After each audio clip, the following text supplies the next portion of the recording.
Hello and welcome to the Crow's Nest.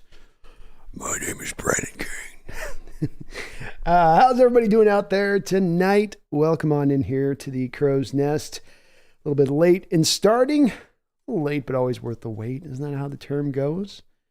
Hopefully that's true in my case. Mariners jump out here through the first inning and a half on a Jared Kelenic bomb to dead center. So they are out 1-0, and Castillo's been able to work pretty well here to begin things. So an encouraging start overall for our Mariners. A little bit of a tough road trip there for them over the past. Some ups, some downs. Would have liked maybe a little bit better there with the Braves series in particular. But overall, the team still has everything, I think, ahead of them here for this upcoming season as far as the stage set for them to make a run, for them to, make some noise here. But obviously, and that's a base hit right here to begin the inning on the first pitch by Cal Raleigh. He bangs it out into left field there. Nice job by Cal. But they're still, I'm sorry, Mariners up 2-0. My bad. I guess he knocked one in on that. He brought Julio in. Oh, okay. There we go. I was getting set up, so I didn't look at all the, I was watching a little bit with a casual eye. So the Mariners already making some noise here. That's good. Good to see. So bring up Teoscar Hernandez now. Raleigh on first, and that's a first pitch strike to Teoscar, hitting .246 with 8 home runs and 24 RBIs. Offense remains, I know it's been a couple days since I've last streamed. Offense does remain the big question mark here with this team. The big place where you go, man, can we just get a little bit more legitimate through this lineup?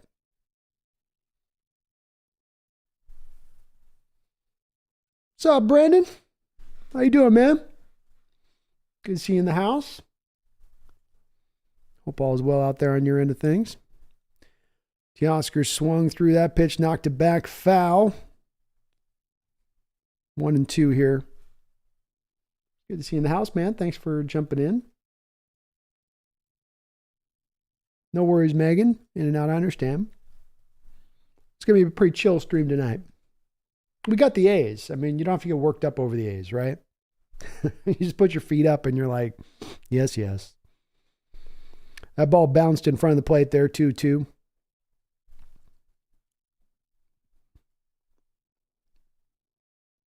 Teoscar, after a real tough start, he's been kind of climbing his way up out of that little bit of that tough hole to begin things. And he's absolutely been able to bring the power early on that we were hoping to get with him. 2-2 pitch. Swing and a miss, strike 3. On top of the zone, just right through it. How you doing, Spectre 7? Ethan says we already got a JK nuke to center. It's amazing watching his swing too, because he doesn't have like that long, accentuated follow through that Ken Griffey Jr. used to have, but that short kind of swing that almost just barely comes through the zone at its fastest speed, but he still generates so much power. It's really been the main adjustment to his swing is the shortening a little bit of that stroke. And boy, does he not lost with the opposite field home runs he has this year and bombs to the bomb in Chicago. In this one here in this stadium to dead center. That's the furthest part of the park you can hit it to, and he hit it well back into the seats. Kelenic just continues to have a great year. Just what we needed from him. AJ Pollock has quickly gotten himself into an 0-2 hole here. Pollock hitting 152 on the year. And I think we've just about reached the spot with guys like Pollock and the like, where you got to start just about turning the page here as we get into start of June, where Depoto's got to look elsewhere. These are exactly the type of matchups you got Pollock for this past offseason, which was for the lefty-righty matchups. He's been a killer of lefty splits throughout the course of his career. But outside of really generating some good power and the smaller amount of bats that he's had in the season, outside of that, not giving you too much.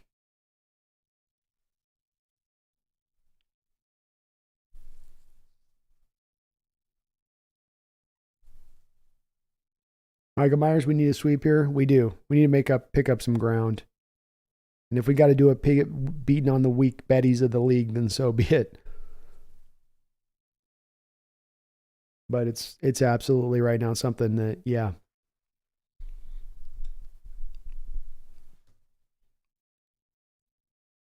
Just be nice to see the team catch a little fire here. Inside, nice job there by Pollock, giving him a hard time, but he did a great job going 0-2 there and just fighting his way into a walk. Some close borderline pitches, but kept his eye. And that'll put runners now on first and second. One man down here in the bottom of the second. Mueller already up to 26 pitches here, the starting pitcher for Oakland. Ethan, he is just so strong. Kelenic, get those kind of home runs like that. Guys don't hit those balls out like that. You've got to have legit power to put that deep in the seats to center. And not that just that deep into the center in May in that ballpark. 1-0 here to Caballero. It's good to see him starting again here. Obviously, lefty-righty matchup as the starter for Oakland makes sense here, but just he's been way better for you in the lineup than Golden Wong. Jose hitting 278 on the year, including his first major league home run yesterday. How about that?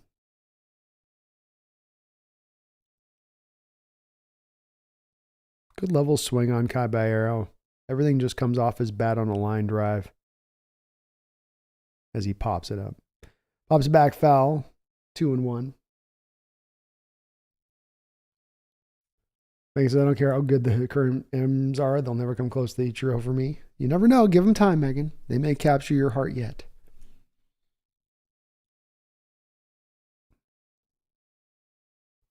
Two-one. Caballero gives this one a ride, and that ball's going deep. Back to the wall. Goodbye, baseball, Caballero. Home run. A 3-run shot to left field, and he knew it as soon as he hit it. He rung that bell. A hanging breaking ball that just seemed to go slow motion across the plate, and Cabby gave it a ride.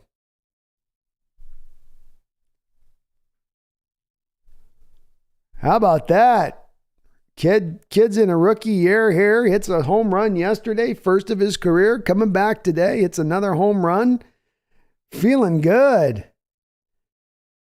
Feeling good. Carrying the Trident, getting pelted with seeds in the dugout. 1-0 here now. And Mariners quickly go up 5-0. That's just what you want to give Luis Castillo. A little bit of breathing room here.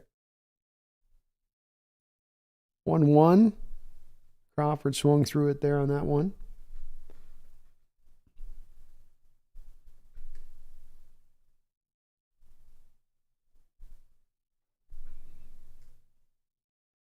Crawford hits it on a line, but right at the first baseman who snags it for out number 2. Megan says, can you explain the whole we need to be above 500 thing to me? Yeah, well, Megan, because baseball is really there's a lot of sports that they say this of, Megan, but it's especially true of baseball where it's a sport that's a marathon. But in being a marathon, it means that you need to have success kind of throughout. It's hard to have necessarily those places where you're running just red hot. You can make up all of your ground. And if you've gotten behind the 8 ball as far as your win-loss record and your place in the division and the standings, you can make up ground. You can have those magical runs, but it's hard to count on. And where you really want to be in the pocket of is just winning series and getting yourself up to 500, then getting yourself up over 500, and then just stacking it bit by bit more from there. So it's really like baseball is unusual like that because it's like a slowly putting this thing together. And so it's easy to go, well, you just got to win, get up 10 games above 500. Well, get to 500, get yourself above 500, carry above over that, get yourself on a run of series.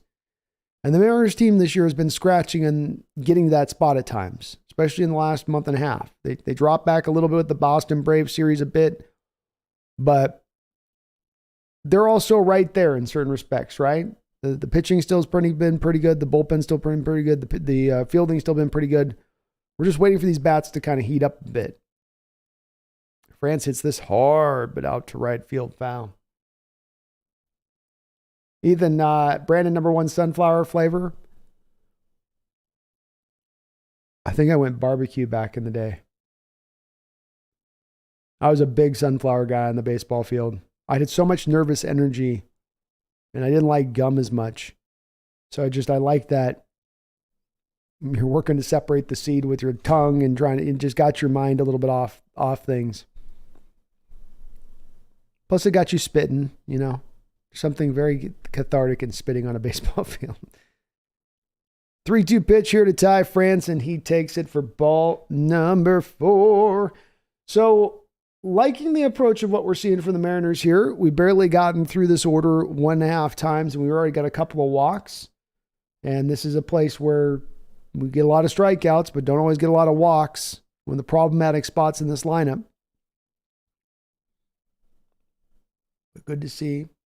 So Julio's going to come up with Ty France on first. Julio with a base hit. His first time up.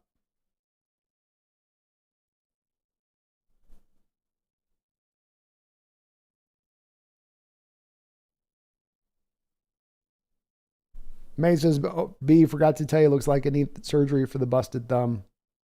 Seems like they go to that stuff a lot. And I guess it helps it to heal at its best, you know.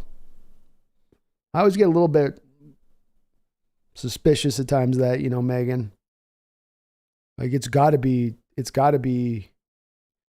surgically fixed. And maybe yours does. Maybe it does. I broke my hand, and they were like, when I broke it, they were, oh no, we're going to have to put it under surgery, and we're going to have to like block it. I'm like, how about you just put a soft cast on it? Let's just see how it goes. Base hit up the middle by Julio. So some encouraging signs from this offense in some places you'd really want to see it. Julio now starts out this game 2 for 2. Couple knocks. It's good to see. But I hope you take care on that. Maybe a second opinion. Gavin says cracked pepper sunflower seeds are the best. I never had that brand when I was back in the day on the baseball field. I think they had the regular, the barbecue, and I think they had like the cheese kind. I think those were your 3 options. Kelenic comes up to the plate with 2 runners on now. Breaking ball misses inside, ball 1. Kelenic absolutely slaying left-handed pitching this year. One of the really great parts about his development this season has been the fact that he's also been able to sustain his hitting against these lefties. In many ways, hitting better against the lefties than righties. 1-0 count. Hard foul on a fastball on the outside part of the plate. All right, so you go inside, you go outside on him. Kellenic's going, man, where is he trying to work me here? You go breaking ball first pitch, fastball second pitch.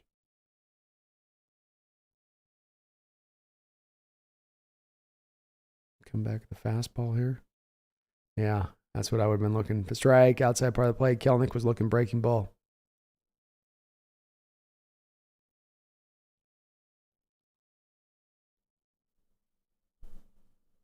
Kelenic with the hardest exit velocity this year on his home run. Hits that foul. Staying alive, 1-2. 10th home run of the year for Kelenic, man. He's certainly on track for getting to that big 30. And it's wonderful to see. 1-2 pitch. Strike. Got him on the outside part of the plate. Got him swinging a ball there. Mariners go down, but 3 more runs on top. 5-0 Mariners. Long ball helping out big time here today. Lions Planet, how you doing, man? Good to see you in the chat. Lions says, I picked the Mariners to win. I need them to win. Hey, 5-0 right now, Lions Planet. At home with Luis Castillo on the hill. So your pick's looking pretty good. Pretty good. Megan says, I'm hoping the brace will help, but the knuckle split down the middle. Boy, I turned mine down with it when they were like, well, I was like, I'll gut it out. I'll see what happens. It doesn't feel that bad. It's like, it's just fully broken. I'm like, okay, doesn't Mother Nature have a way to fix this on its own? I was pretty dumb. I probably got lucky on mine. I probably should have like arthritis with what I did. Ethan says ranch seeds for me, or you go with a handful of Big League Chew. Can't go wrong with Big League Chew. If you weren't playing well, you spit out the gum. Yeah, or when it lost its flavor after 6 chews. Okay. Maine says, fifth opinion B, I'm righty, as you know, and can't take 12 weeks in the cast before rehab. Well, if you got more than one, then I guess they got to do it. It is what it is on that. That sucks. Well, take care of yourself. Yeah, and keep in mind too, when I was doing the barbecue back in the day, Ethan, that was when this is like baseball, 24 years ago. So they didn't have the extra. You guys got all the fancy schmancy barbecue, or the would you say you got the ranch, or you got the bagel, the everything bagel sunflower seeds or whatever. I'm sure that's out there now.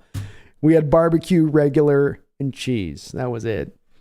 There were no fancy, and we had to walk to school in our bare feet. And we only got to sleep for 2 hours a night. Castillo not coming out, messing around here to begin things. A quick fastball to start things. He knows he's got a lead. Good luck if you're the A's lineup now. Already a tough day, but you give this guy a five spot lead. Like, ugh. We're in for a long one. Strike. 1-2, swing and a miss. Gavin says, if you want to be a psycho, ranch seeds are the move. I'm not saying you're a serial killer if you eat ranch seeds. And I like ranch. But ranch, sunflower seeds, you might be a serial killer. Let's admit it. Dill pickle, sunflower seeds, woo. That's what I'm talking about. It's getting out of control. The number of options and choices we have here in America for different flavor types. And I get suspect, by the way, real suspicious about it. When I learned when I originally learned where vanilla came from, I started to get real like, how are they coming up with all these flavors? Ooh, that ball is going to be hit out down in the line. It's going to get to the outfield, and that'll be a double.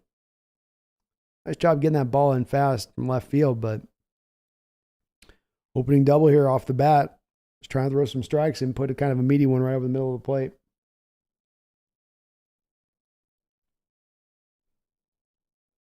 Lions playing the Mariners should sweep the A's. That's what I'm hoping we do. Please load above. Mine says my Tigers are battling it out against the Royals. You guys can take the Royals. Rick says, Brandon, do you believe in the Mariner curse? No. There has to be a reason for a curse. There has to be an impetus for the curse. A misdeed done. The Babe Ruth curse, for instance, that occurred with the Red Sox was because they traded him. And there was something that caused that to happen. Some curses is not always that way. Like we've got cursed the running back room with Seahawks. I call it the beast mode curse. That's not necessarily us, doing anything wrong there, but no, I don't think that they're cursed.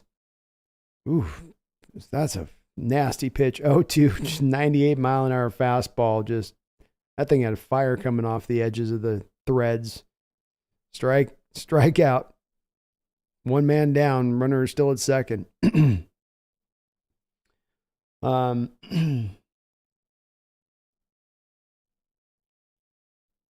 No, I think a lot of what you have to me where you backtrack the issues over the last 20 years and beautiful slider there on the outside part of the plate, bottom of the zone, swing and miss, strike one. The failures of this team really predominantly over the last 20 years since that 2001 season, it really came from bad general managership as much as anything. It wasn't, you drafted poorly. Certainly guys like Dustin Ackley and Mike Zunino and a collection of other guys didn't necessarily come to the forefront like you thought they could. But you also had guys that were good that did come to the forefront, like an Adam Jones, that you moved off in a bad trade. And so it really was to me more than a curse, and that ball's batted on the ground to second base, and he'll throw a man out. The runner from second will progress over to third with 2 men down now. This is where we really come down to, cart before the horse. Well, or the horse before the cart. The horse is, to me, the general managers where you draw the issues to. And you had guys coming in and not really willing to take a patient approach, which I love the urgency from a general manager to try to go out there and make a winner as quick as possible. But this is not basketball. This is not football. Baseball is a different breed, and you've got to take the time to build things up right. Man, Castillo is throwing straight fire, 98-mile-an-hour pitch that Asturio Ruiz swung at and his helmet flew off. He tried to swing at that pitch so hard. I don't think he was anywhere close to it. 0-1. Ball's outside, and boy, yeah, Castillo's got the gun up. He's hitting 98 on almost every pitch here.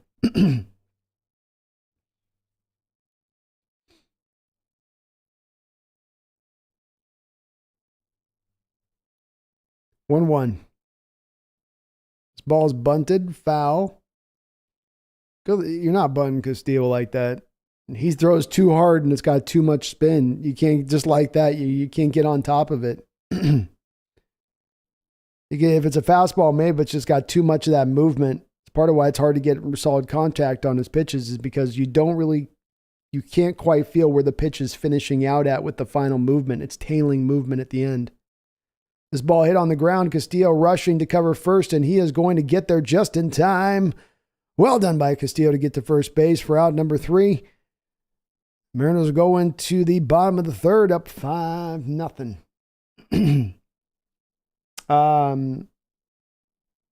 So yeah, Rick says 46 years, no World Series appearance. Yeah, I think as I go through it, there's no moments of cursed. There's moments of you've got explanations. As an expansion franchise, it's understandable. It's going to take you initially 10 years to find success. That wasn't necessarily surprising for baseball because, like I say, I think that baseball is in every way a little bit of a slower sport to build things, to find success, to get your farm system right.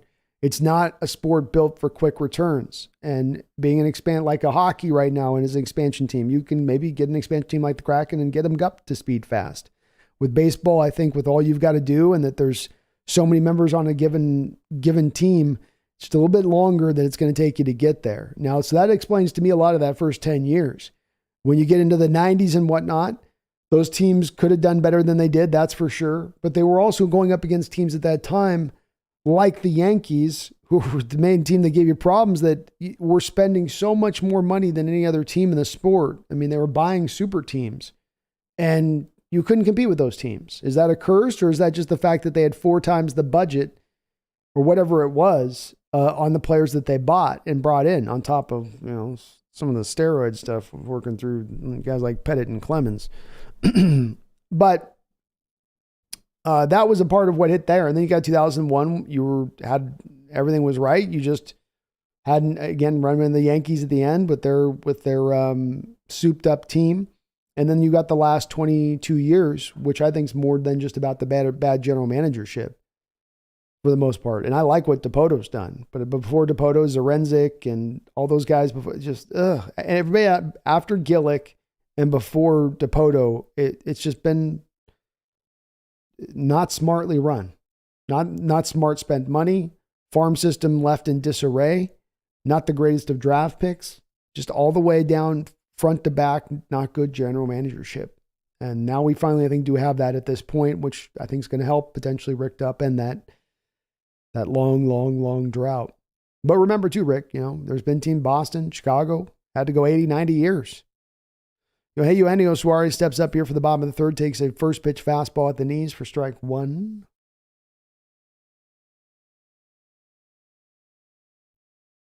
Gavin says Castillo versus the A's is hot knife through a mini marshmallow. Indeed. This ball is fouled back by Eugenio, 0-2. Megan says, did they ever get me salted caramel sunflower seeds? Stick a fork in me. I'm done. I love it. Those would be pretty good, Megan. I did. I was at the store today inside Breaking Ball 1 and 2. Good eye by Eugenio. I was in the store today, and the big, my big like bad purchase today was as I've cashews with salted sea salt caramel cashews. I got those for later. Oof, it's good stuff. 1-2 pitch here to Eugenio. Ugh. Got him to reach out for a breaking ball. Probably was out of the zone. That'll be out number 1. Eugenio trying to protect there.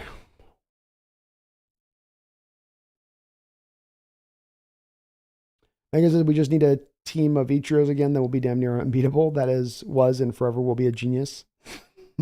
Team Ichiros would help you get there. You get a lineup hitting 360, playing great defense. Yeah, you probably get to a World Series. Caleb Raleigh steps up now. Raleigh 1 for 1 in this game. Base hit in the first. Outside ball 1. Mueller just crossing 51 pitches here in this game through 3. Low, ball 2. Good eye by Raleigh. Make him throw you a strike here, Cal. You can get a nice fastball.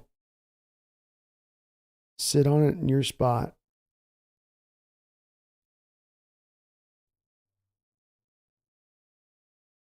He took a mighty swing on that one, but Mueller didn't give in.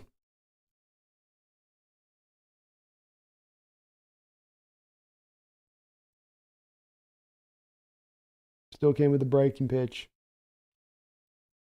Lions Planet, do you stream every day on this channel? Oh no, Lions Planet. No, I do. I'm going to be picking it up more and more here through this ball's hit on the ground to short. It's up with it, and he will throw Cal out. I'm doing a game every couple days here right now. It'll probably pick up a little bit as we go along through the schedule. But I got the Seahawks. I did a stream with the Seahawks channel before this one. So kind of mix it up a little bit. The goal will eventually to do like Lions Planet. If I can get through even next year, it'd be great if I could hit, 120 games. So if I'm going for 80 this year, try to get to 120 next year and keep it kind of rising. First pitch swinging, Teoscar Hernandez on the ground to shortstop, who's up with it and throws him out. So a quick third inning, 1-2-3. Mariners go down, maintain a 5-0 lead. Megan says 10 years for an expansion team to have success be crack anyone. So that's why I'm saying, Megan, it's different with to me hockey. It's hockey. There's less guys on the court, and it's just a little bit easier with it because you got unprotected guys that you leave for expansion franchises that you can put together a real reasonable quality product pretty quickly off of that. But in baseball, it's a little bit different from my perspective of it because you have essentially 4 or 5 different minor league systems you got to fill out. You got a major league roster you got to then put together. You got a full pitching staff of 5 guys you got to find. You got to then find a whole nother bullpen on top of that. That's a lot more to put together than just, to me, hockey. I know hockey's got the minor leagues thing too, but again, I just think it's a bit easier, I think, to get you yourself quicker there in other sports than it is with baseball necessarily. Outside of you're spending insane amount of money in baseball. That's the one way, like the Marlins did back in the day.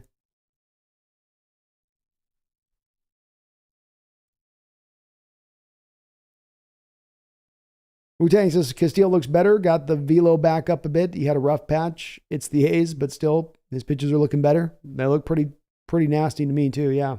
And hitting 91, 90, like he is on the gun. I've seen him kind of sitting around 96, 97 a little bit at times, so I think you're right. A little bit of an uptick today on some of the velo.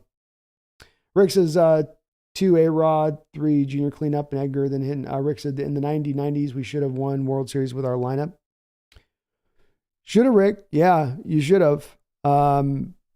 You were still a small market team that, they tried to spend more money as they went along, but that's, to me, when I come down to it, there was only so much money you could spend, so you couldn't top out your complete roster in the way the Yankees could at their time.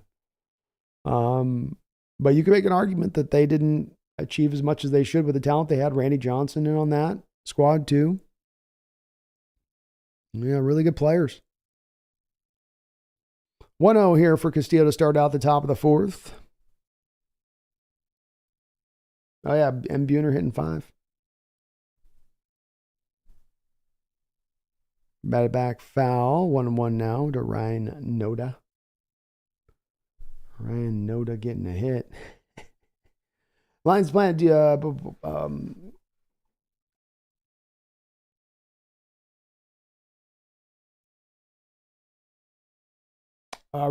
Cepeda, the Miami Marlins. It took 4 years to win the World Series. Yeah, that's why I added the onus and put it in that the Marlins were the one exception. But what they did is, baseball is a sport you can go out and buy, especially during the steroid era, because what the steroid era did is it prolonged careers in a manner where guys could play 34, 35, 36 years old and in some ways put up their best statistical seasons in baseball.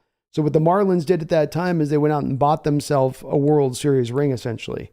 They were an expansion roster, but the same thing that applied with the Yankees and why the Yankees overtook the Mariners back in the mid-90s and 2000 not mid-90s, because obviously 95 we won, but I think 96, 97 we ran back up against them, I believe, and then 2001. Those teams were so built and they had so much money, much more money put into them. And that Marlin team had a ton of money put into it. And then the thing that they did after they won that World Series title is they tore it all back down, and, so I guess I'll tell you, it is possible, but there's got to be some real special circumstances applied. And it's not really a given easy pathway to go there to get yourself that elite that fast, especially if you're a small market team like Seattle was back in the 70s. And how things were viewed.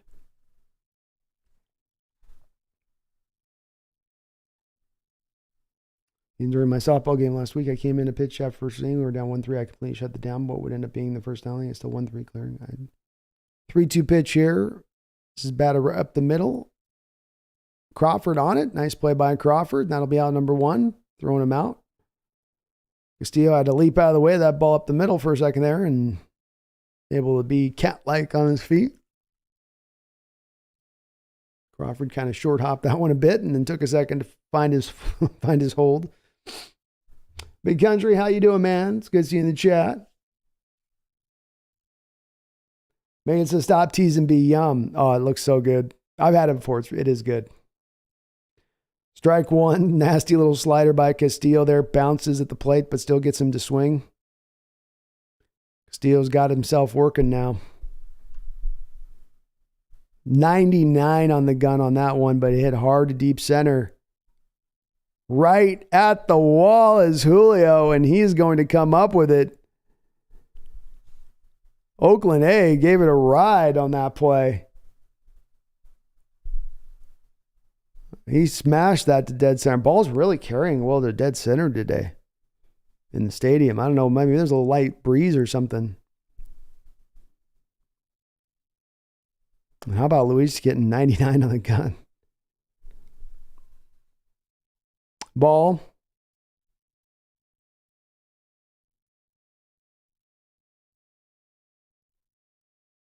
Swing and a miss there right underneath it. Strike 1. I don't ask for much, B. Says Megan, a team of Ichiros isn't too much for an M's fan from back in the day to wish for, is it? It would be fun. It'd be fun. I wouldn't sign me up for it if we could pull it off. Ichiro just gets a bunch of guys out from Japan being like, you guys are going to come over here to the Mariners. You're all playing for them. Get all the freak shows out of Japan, All the Shoheis. All the next Shoheis. 3-1 here to Seth Brown. Castillo rubs the ball there on the top of the hill, trying to kind of feel it. Get the feel back a little bit on this at bat with him. Beautiful pitch, 98, right at the bottom of the zone, 3-2. It's more flames coming off that pitch. Ball's hit on the ground. Caballero slides for it, but can't quite come up with it. Base hit on to right field. So a piece of hitting there. We'll tell you this, real talk. If we had someone as good as a small balls Ichiro, this team would be a World Series contender right now. It would help if we could, yeah. More of those guys in this lineup would be very beneficial. Very, very, very, very, very beneficial. Ethan says Ichiro bat 320 today. You think he'd do all right? If you could just talk Ichiro into drawing walks, you could probably pull him out of retirement. Like, look, we need to get you at a 350 OBS, on-base percentage. But you're going to have to take some walks. Be like, all right, I'm ready now. 0-1 here. Outside, ball 1-1-1-1.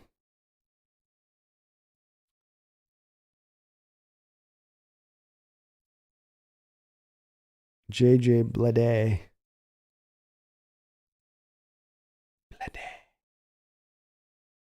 Runner on first, 2 outs. Low, 2-1.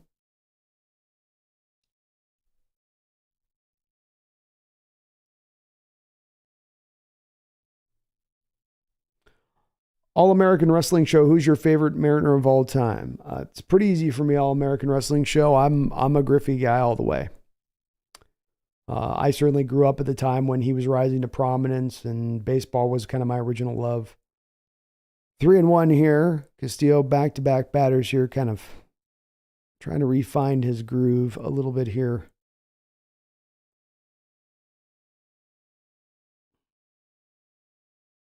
Don't give me anything meaty here, Luis. Outside. Ball 4, so 2 runners on now. So for me, it's Griffey, all American Wrestling. It's really not even close for me. Number 2 isn't in the vicinity. He was just amazing to watch growing up. Such a fun, so many fun summer days. After being out and running about, just take a Mariner game in and watching Griffey do something magical.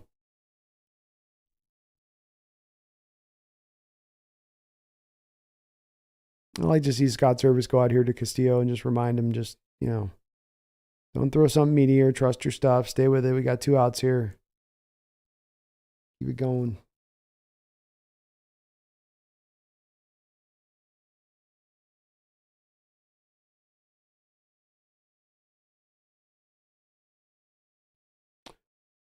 All right. Megas has asked Dave Haskell how he had 4 weeks to put the first Kraken team together with the expansion draft 3 days after he arrived in town in the middle of the pandemic.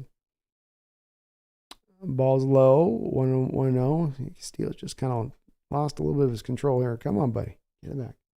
Yeah, it's not easy to do. It's definitely not easy to do, but I don't know if what applies to hockey would apply to baseball here, Megan. Even outside that Marlins option, which I think you can explain. That's a nice pitch. Strike 1. Which you can explain to how much they spent, and that being a little bit of an equalizer. It's like the expansion draft. You leave guys unprotected in the NHL, and you can only protect so many guys. I could probably kind of put together somewhat of a decent roster then together from those unprotected guys. In baseball, if I leave the back end of my rosters unprotected, I don't know if it's as much equivalently as so. For instance, I think like the LA Kings, when they were a hockey franchise, they were able to come together really quickly. I think the hockey's got some expansion franchises that have a history of strike 3. Nasty pitch there by Castillo. Gets himself out of a jam here in the 4th. Mariners remain up 5-0. So I think there's a little bit more of a track record of recent hockey teams coming in and having some quicker success. Versus, I think in baseball, you take that Marlins option, which is a fine option to present. Again, I think there's a little bit of an explanation behind it. But, you take out the Marlins option, and it's like, okay, the Mariners came in, I think, right around the time of the Expos. Expos aren't even a franchise anymore. Tampa Bay Rays, have they done anything really of any prominence since they've come into the sport as an expansion franchise? Not really. Diamondbacks have that one run with Randy and Kurt Schilling there to get to the deal, but then they've done a whole lot of nothing since. It's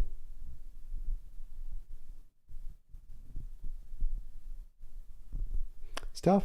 It's not impossible, but it is tougher. Megan, are there any players currently playing who remind you of Ichiro aside from Ohtani?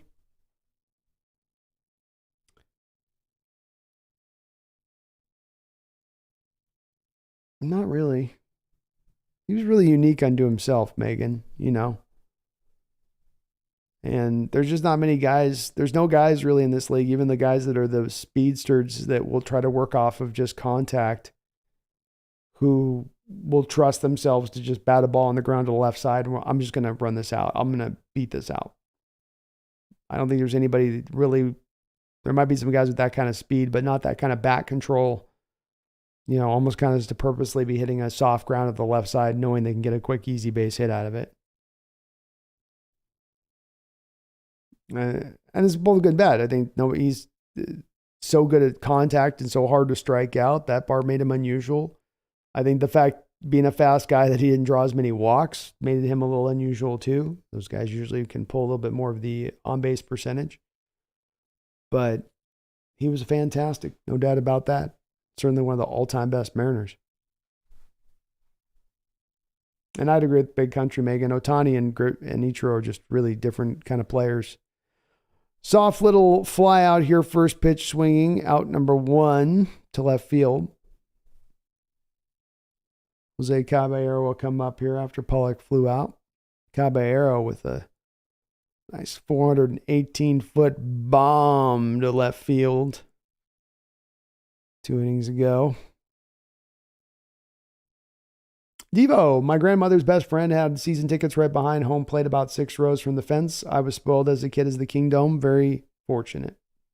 I saw some great games too. What's nice about the Kingdom is that you could usually get a pretty good price on the ticket, and you can get pretty low down that lower level if you wanted to. And if you want to just go cheap, you could still get in the upper level, but you could get down pretty close to the field without spending a ton of money.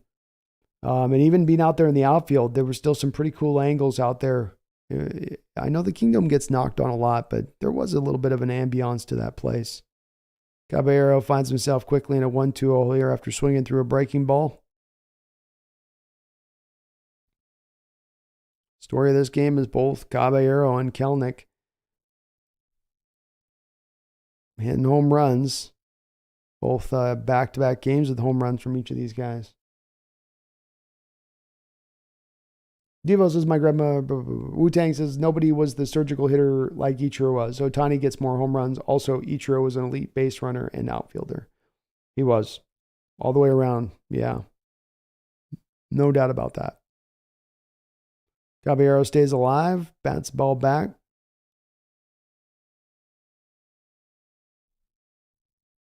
Great fielding and as good an arm as you'll find in baseball. From an outfielder. No, nasty pitch. Caballero just able to fight off a real tough breaking ball. That had a lot of movement to it. Nice job, Jose. I like this kid. He's impressive.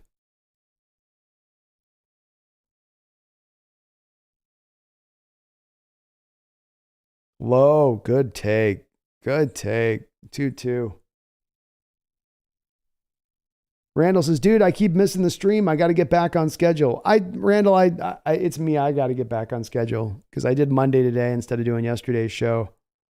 And what happened was, balls fat of hell. I was doing that coldest catch video and I was getting close on Saturday night and I just could not get the last of it done. I wanted to get it done. You know, you get close on there and I ended up going too late and that messed me up all Sunday. And then I had to meet with family, and then yesterday I was just torqued out, so I had to go live today, but I didn't want to go live during the Mariner game. This ball's hit down the line, foul. Hard contact by Caballero there, down the left field line. So I just gotta find my feet, Randall, on getting my schedule back to front here a little bit. Been a little bit off since the draft. 2-2 pitch. Great job. Another hard, absolutely nasty breaking ball. Caballero, just great defensive swing to just get something on the ball, knock it foul. It's a little bit of what I lament about the lineup for the Mariners that Caballero is showing you right here of this is what you need to do with these pitchers is you get a nasty pitch. There's another one, third one, and Mueller's getting frustrated. He looks over to the sideline. He's looking up at the air, taking deep breaths, spinning the pitch in there. He just said F. He goes, F. This is tough for pitchers. I lay 3 nasty pitches on you on a bat, and you find a way to foul it off and stay alive. How many times do we see from our Mariner lineup where these guys just die on those, you know? And Caballero hits it hard on a line, takes another tough pitch, manages to hit out the left field, but it will be out number 2, caught. That's the stuff that I'm okay with that out from Caballero. He found a way to hard contact, got deep into the count, When he got tough pitches, when he was in a 2-strike situation, he didn't take the full swing. He didn't take the 100% swing. He found the defensive swing. And you're trying to just fight through the tough pitches to get to a pitch where it is a hanger, to get to a fastball that's got a meaty portion of the plate. And that's how you got to fight through at bats at times with pitchers, especially really good pitchers that can hit their spots. You've got to have that patience to fight your way to get over that area of things. But solid at bat by Caballero, and he continues to really impress, even when he's not getting hits. Quickly 2-0 here to Crawford.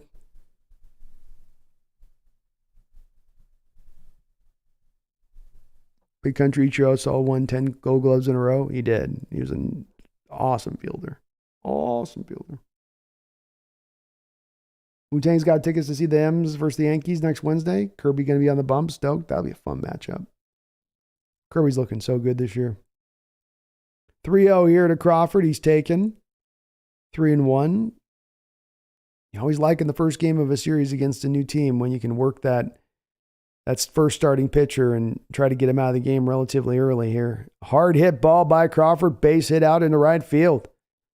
Got his pitch there. Got the count right. Got a fastball down Main Street and took it for a nice little ride. But you really like the thought of getting Mueller out of this game, getting into that A's bullpen, and already starting to work it early in the series a bit. Nice little stroke by Crawford. That'll be a good game, Wu-Tang. It's always a cool call, always a nice little energy in the stadium when you got the Yankee fans in there with the Mariner fans. There's always Yankee fans. Inside ball 1 here to Ty France. The Mariner lineup turns on over here. Ty 1 for 2. Getting 256 now on the year. It's also got a walk in this game. Low, ball 2.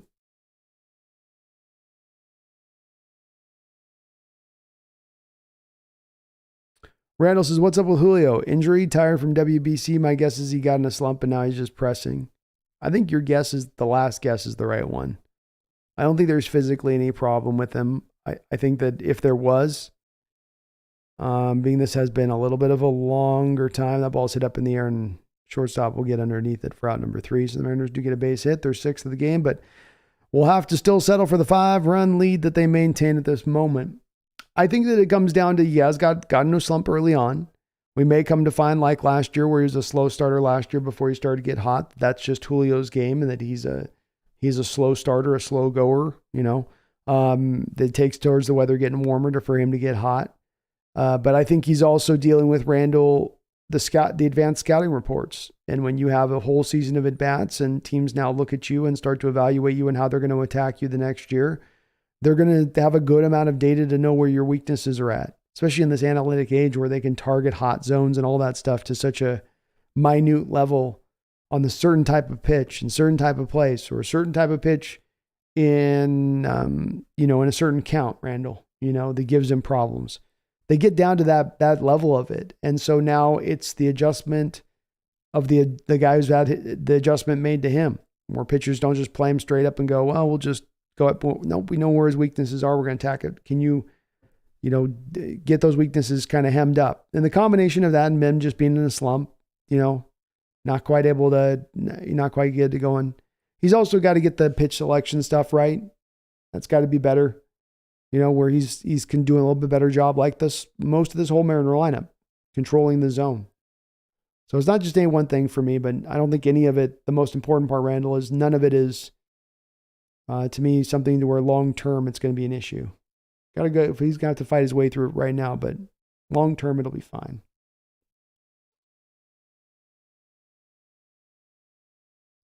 Megan says, I have a couple of things to do for the course over my course of a week later in the week. So message me if you're going live, B. I'll see what I can do.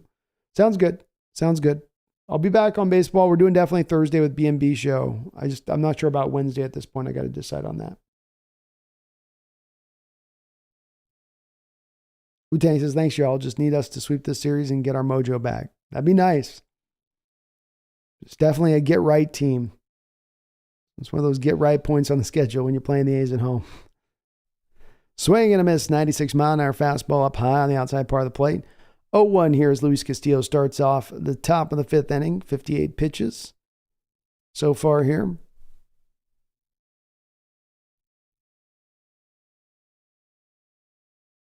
He says, I have just started a new neuroscience master's course, and I'm hoping to get ahead. Oh, nice. I'll let you know for sure on the Mariner games.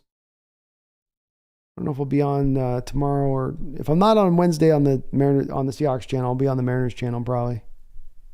We'll see. We shall see. 1-2 here for Shohei. Shea Langeliers. The A's up at the plate. Swing and a miss.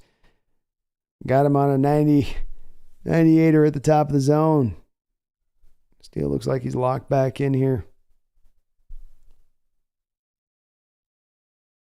Megan, I love the Yankees, so like when the Hawks play the Ravens, I'm going to be torn in that game, B. I hate your torn. I hate your torn. No torn. Oh, Luis Castillo with 1,000 career strikeouts. How about that? Way to go, Luis. Way to go.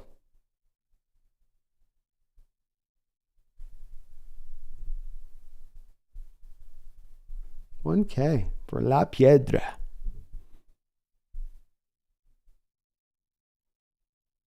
Boy, the A's are trying some bunts today, huh? Bold choice. Bold choice.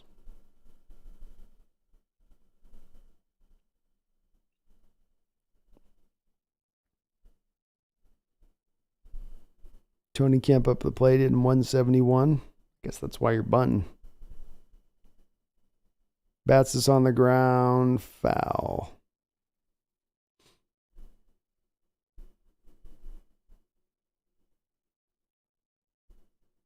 Aaron Judge, B. Of course, Aaron Judge, me. Of course. Outside, ball 2, 2-1.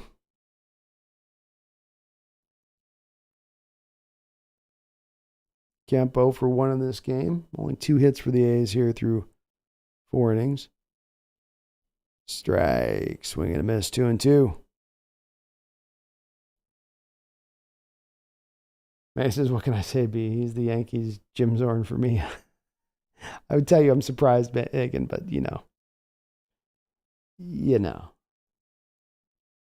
Randall says, it's funny, I had this feeling you were going on today and I looked a few times, must have missed you. I should have texted you, Randall. I told you I was going to do that in the past and I just kind of spaced out, man. I just sort of running through. I've been running through since the draft a little bit. Days are just, I'm losing the days, you know. I'm just like, man, where'd that day go? So if I do that again on that strike 3, nice job by Castillo. He gets Kemp swinging and missing. So 6 Ks for Luis Castillo through this game. Nice job. But if I do these off schedule, off the Sunday, Wednesday rip, Randall, I'll text you on it. I'm going to do, Randall, be going this next week. I think it's either Monday or Tuesday. I'm trying to decide. I think it's one of those 2 days. I'm going to start doing this ball's bounced on the ground, first pitch swinging.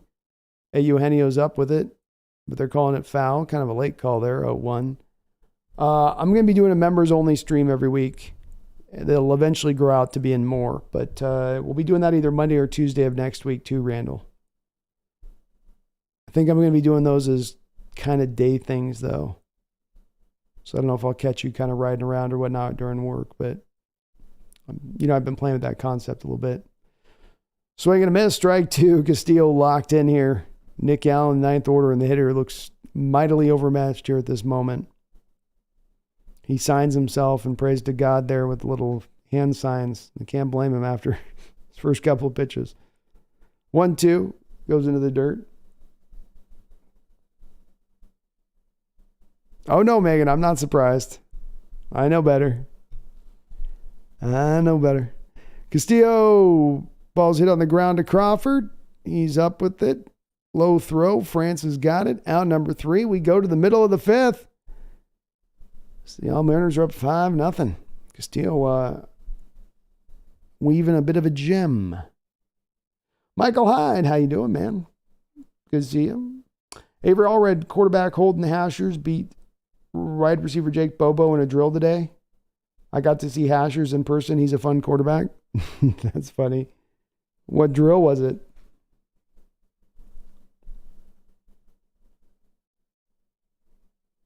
I'm not surprised, Megan. I'm legit not surprised. I that's why I'm smiling.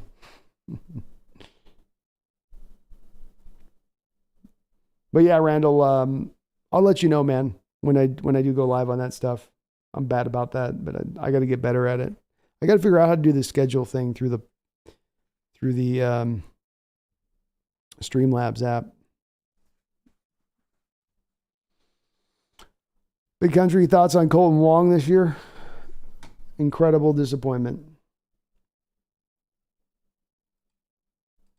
Incredible disappointment. And I got to say, Big Country, if I'm not to this spot yet, I'm quickly getting to a place where I'm going to end up with some post-traumatic stress when it comes to these National League hitters coming over to the American League.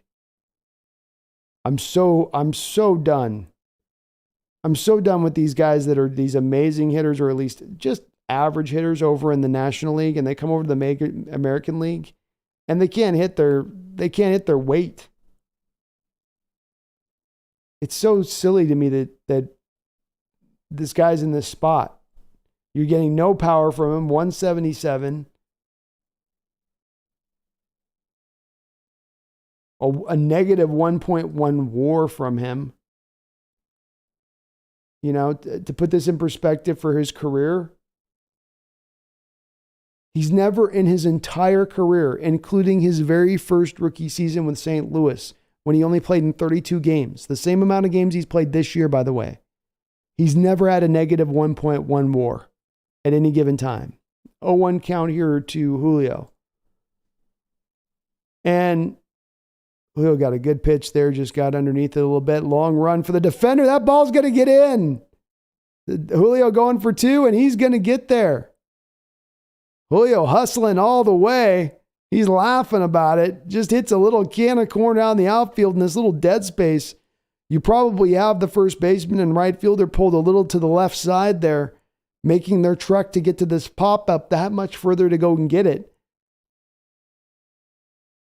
And the first baseman kind of he sort of lollygagged a bit off the jump. And Julio, great hustle all the way through, opening hitter on here in second.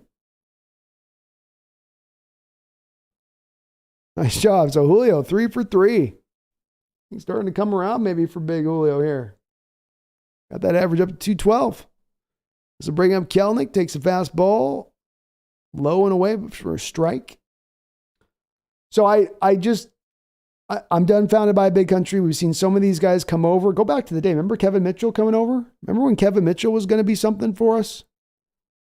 The damage he was doing out there with Will the Thrill and that third baseman whose name I can't remember right now was pretty good during that time. And then he comes here and he's just nowhere close to what he was.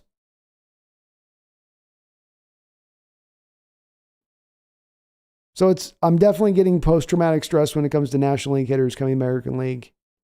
And I'm going to start to get kind of, I'm not going to say, what's the word when I'm like prejudicial? That's the word. I'm going to get very prejudicial against National League hitters very soon. Because they just come over here and they suck. Negative 1.1 WAR. His worst year was negative 0.4 when he was a rookie. Not merely like, oh, he's slightly underperforming his statistical baseline for his career. Like he's dropped off a cliff of his statistical baseline. Winker last year, cliff of his career statistical baseline. And I don't have an explanation for it. And if I was Dipoto, it would just drive me up a wall, Big Country. Where I'm just like, how do I predict this? All I was trying to get out of the lineup was a guy to get at 250. I was trying to get this position from a place of hitting 200 with no pop to 250 with just a marginal amount of pop.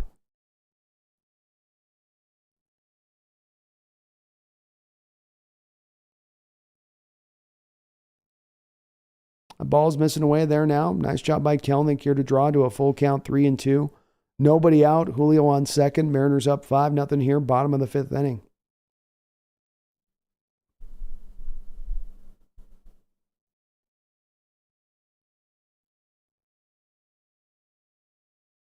Does he give him the fastball here?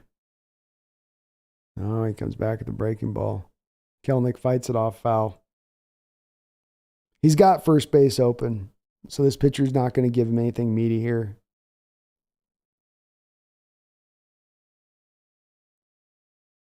I'd look breaking ball if I was Kelenic here. I don't think he's going to come back and give me a fastball.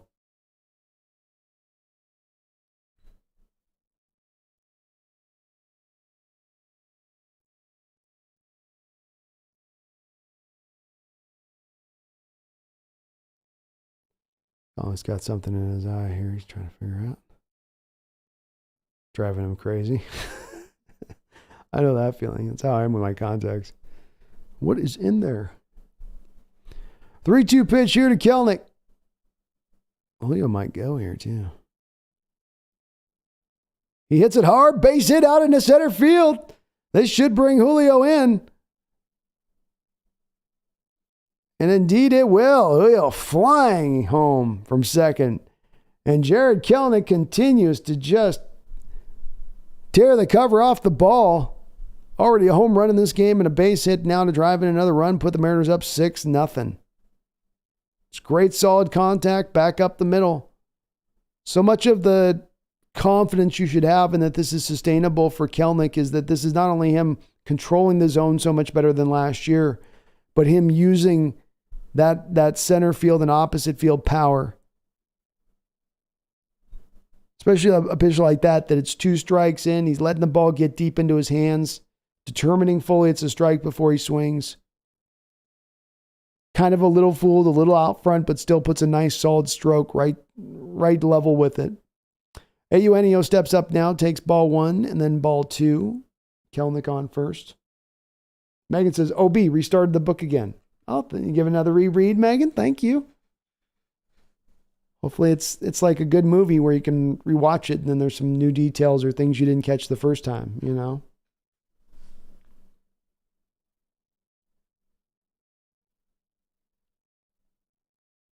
Avery Allred, I really can't explain the video. Am I allowed to send a link to the video? Yeah, you could just DM it on my Twitter if you can. I'll check on my Twitter for it if you're okay with doing that. Seahawks Nestor. Eugenio gets on top of this pitch and gives it a nice ride deep to the warning track. And center fielder will gather it in there. Hits it so deep that Kelenic is able to tag up from first.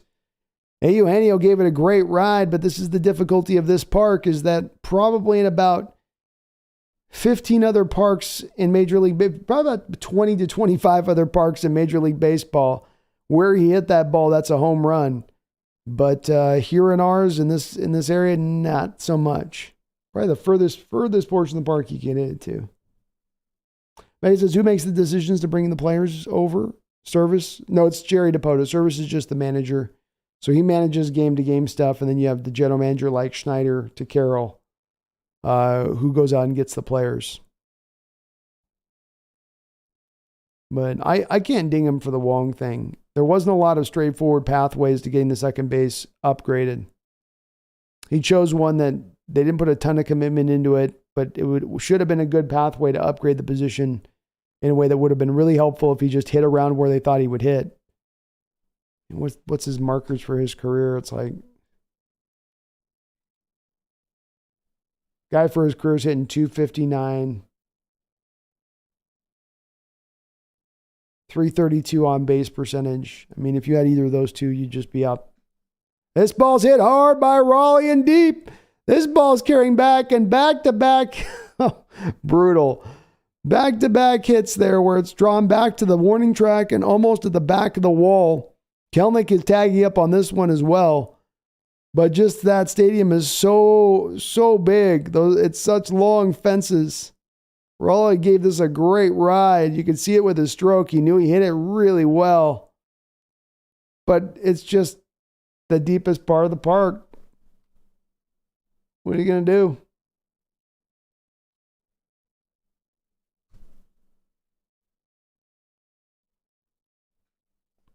Garth Knight in the house. What's up, Garth? Was I petition to rename Jim Zorn to Jim Torn? Get right, Ems. How you doing, bro? It's good to see you in the chat. ADL Williams in Wong's defense, he was batting like 400 a week or two recently, which is how his average went up from 73 to almost the Mendoza line. But yes, he needs to do better and consistently. He has shown some slight glimmers of hope. I'll give you that with it for sure. And a big part of this is just starting out so putridly bad as he did. But yeah, for the next couple of times, the opportunities for him, I don't know if we can afford to give him another whole month to see if he's figured it out fully, This ball is hit up into the air by Teoscar Hernandez, and this should be out number 3, and it is to the center fielder. That's really, for me, the key on this is at what point is it that you got to be like, urgency, It's time where Depoto's got to start going, we got to make a move here. We can't sit. Now, Caballero, I think doing what he's doing gives you a little more feeling of settled in, at least at that point. You got a backup plan that might work there, especially if he can hit righties as good as he seems to be raking lefties. But it would all just be much better if Wong could just get a real bit closer to his career averages. A little bit closer.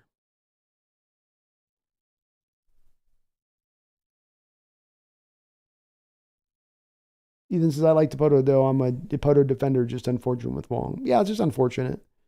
And there wasn't a move to be had where there's probably some name somebody can bring up that, well, this is the guy you should have gone after. But it felt like as we were going through the offseason that there just wasn't the clear guy that made a ton of sense, is that straightforward fix. We just got to spend the money and grab him. Or there's just this trade we got to go make and we can go get this guy. Instead, it was like, we're kind of still picking through secondhand parts at the second base spot. And we got to make do with what the kind of the best of bad options. And even saying that, I thought it was still a really good option, because it's not about getting a guy hitting up at 280 and great defense. And get a guy who play passable defense at 250. And what you've gotten from the lineup from that position would be so much more increased that it would elevate the level of production from your offense. I feel a little bit of the same way from the DH position, where you look at who we're running out at the DH position on a daily basis. I know Kelenic's out there today because you're giving him a blow and out of the outfield, but if it's Pollock or whoever, maybe eventually Evan White comes back and he becomes the guy. But those are the two spots that early on for Dipoto to make a trade deadline deal that I'd hope that he'd maybe be just seeing at the forefront of maybe targeting those spots. Both finding a fix for the immediacy and the long term, if it's possible. May says, I started rewriting my book again, B. Can't settle on a few things. It's the, nasty pitch there by Castillo to start out this inning here in the 6th, 0-1. It's the difficult part with it, is always the tinkering, always the going back, always the thinking, I didn't get this right, I can get this better, I had it in my head different. And Castillo gets him to bat this ball off the instep of his shoe. And he steps around for a moment there. Hit it right on that bone, it looks like. He's rubbing the outside bone of his heel as Ruiz for the A's, and you got no skin or flesh protection there. That's just right at the spot. Odd spot to have the ball fouled off. Usually you get fouled off on the front foot, not the back foot. But right on that bone, you got that ball bone on the outside of your ankle there, and if you hit it with anything direct force, you probably don't cause a lot of damage, but it does hurt like a mother. And rewriting's not bad, Megan. Just make sure you keep your other draft so that you can go back and double check with what you've done on your prior draft that it's better your improvement. Always keep those things, because sometimes you start down that road and you're like, you know what? I was on the better track with the original path. I need to refine that. Castillo's got a 0-2 count here. 15 of the first 19 batters he's faced in this game, he's hit him with first pitch strikes. Just what you want to see with a guy who's got a 5-6 run lead as he does now. Ball's batted foul, 0-2. Big Country says stick with Caballero until he falls off. If he falls off, I might be okay with that at this point. Especially because you do have Colton there in reserve to come off, and he might eventually kind of figure it out too with this. Ooh-wee. Check swing, but it looks like they had him going. Did they have him going? Yeah. Wow, they got him going on that one. I don't look like he held it up to me.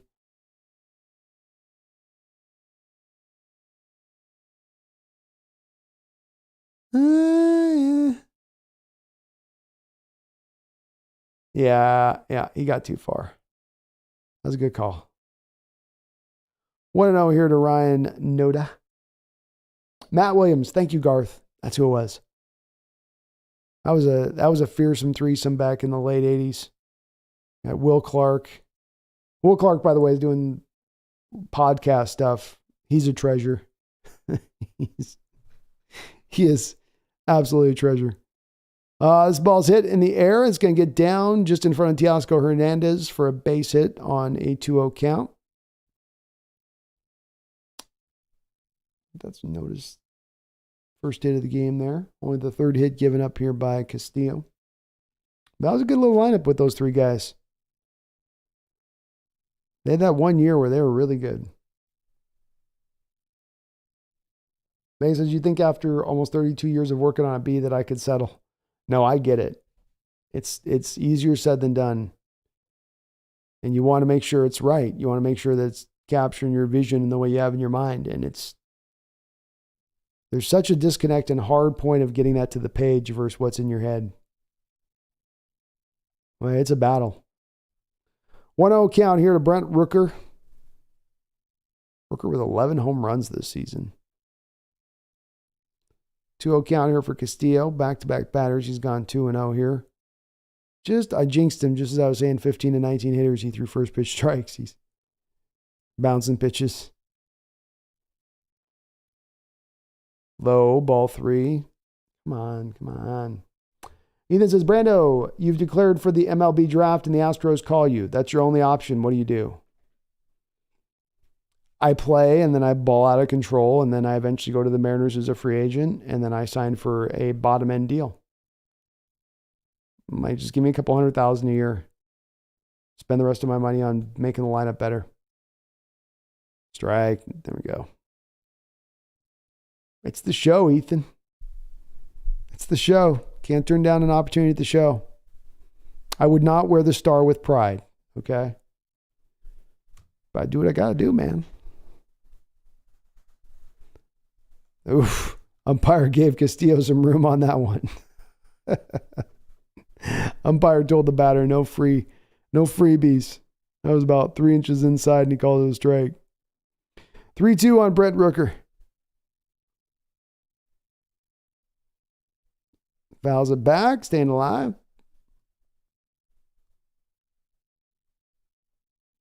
Big country, my dad met Matt Williams years ago. He's a good player. Played a lot of years in the league, too. Great fielder. Good power, Garth.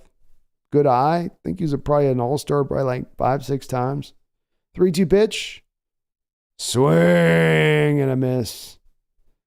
Castillo gets him on a 96-mile-an-hour fastball with a whole hell of a lot of movement. It swings right through it. Nice pitch. Throw a fastball down the middle, but Luis Castillo's middle of the fastballs aren't always everybody else's middle of the fastballs because it's usually breaking on a angular plane 5 to 6 extra inches with a lot of run. 1-0 here to Seth Brown, who's 1 for 2 with a single in the fourth. Runner on first, 2 men out. Mariners up 6-0 here in the top of the sixth. Swing and a miss on the slider. 1-1. Megan says, I want to base a character on a certain silver-headed coaching god, but as soon as you read it, you'll know who it is. And I can't work out how to change it enough, but still have it as him. Oh, you can just kind of straight copy him over. I mean, that's how a lot of the greatest characters in books and film have been developed, is from real people in real life, just carbon copying them. Another breaking ball, swing and a miss there. Castillo's got some nasty movement going on the slider right now. Back-to-back pitches here. Castillo up to 88 pitches for the game. You think Service would try to get another inning out of him if he can get out of this inning? 1-2, the fans clapping. Didn't get that K. Ball 2-2.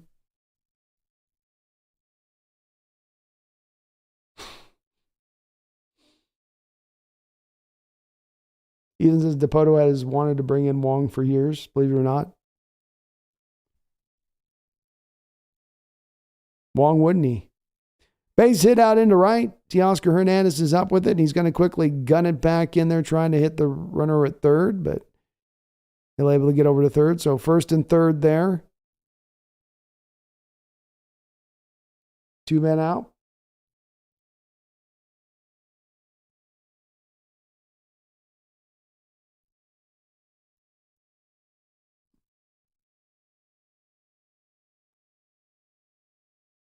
Yeah, there are those moves that general managers make where you go, that's stupid in the moment, stupid long term. It's pretty rare to me that I see Dipoto making moves, especially when it comes to trades, where you go, oh, that's just a dumb move. And then it proves out to be a dumb move. Most of what he does, there's understandable his approach and why he does what he does. And the big reason the Mariners, well, the huge reason, the main reason the Mariners are where they are is because we now have really a firm captain at the wheel here. 1-0 count. Castillo's kind of starting to lose some things here a little bit. I wonder if he's starting to get a little bit tired. We're back in the day, you'd have 92 pitches for a pitcher, and you go, well, he's not going to be tired of 92 pitches here. But with those pitch clocks now and how quickly you got to rattle off those pitches to get to that 92 pitches, I have wondered if that's going to be more for guys that might have used to have taken a little bit extra breath or two to get their full legs back under them from pitch to pitch. Might end up taxing them out a little bit quicker at times. 2-1 count here to J.J. Bleday. High, ball 3.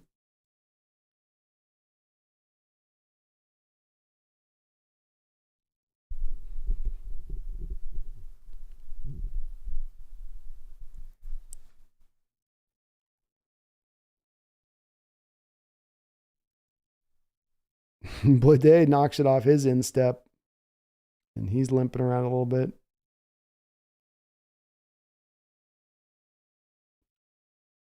Bleday's actually got the armor on. He just hit it around the armor. He didn't have enough armor.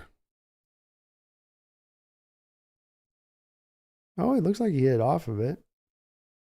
Let's just caught half of the foot. Banks says, B, I think it's time to put my book aside for a while and work on my blog. No, just take it at your speed. The thing is, you don't want to force yourself through it unless you're doing the giving yourself a deadline thing, which is what I kind of eventually did. Is I gave myself a deadline, so this has got to go at this point in time. It's one way to kind of finally draw you out of it, but you also want it to be fun and enjoy it. You don't want it to be frustrating you, And sometimes it takes a while for the idea to come to you. Just got to give it that time.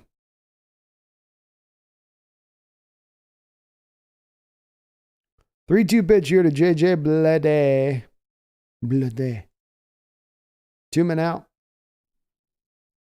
Ball hit foul. 98-mile-an-hour fastball there into the seats.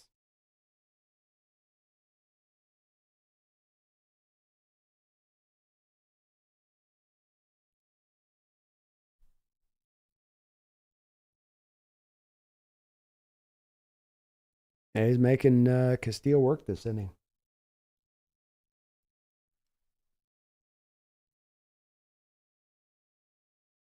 Low. Ball 4. That's where he's kind of missing here this inning. It's just been low. That's where you want your pitchers to miss. So bases loaded. Mariners are going to get a man up in the pen here now.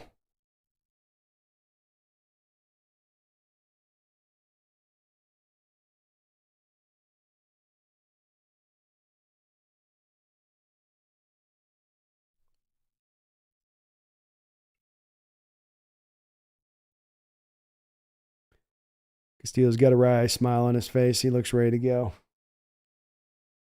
Boomer says Denver Nuggets with a 4-0 sweep of the Lakers. How about that? Lakers not able to put up much of a fight. Well, Nuggets strike. 0-1. There we go.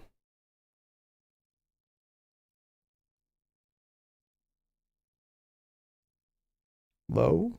Ball one.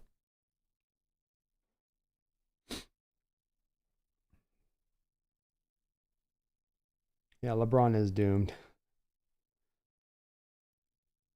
See if he remains at the Lakers. They may end up moving him here eventually. 1-1 here. Ball is hitting the ground to tie France. Nice job of fielding on a backhanded stab. He'll throw it over to Luis Castillo, who's fielded his position well, or covered the first base bag well tonight. And he'll get himself out of trouble. So he's a couple spots in trouble here a couple times today, but he's been able to wiggle his way out of it. Castillo puts him down. No runs. Mariners maintain a 6-0 lead. Probably be Castillo's last inning of work, I'd imagine. But well done on his part. Maybe the Panthers are on the verge of the sweep against the Hurricanes in hockey. A lot of that going on, I guess, huh? Bear with me, folks. We'll be right back here. Just getting a little bit of water.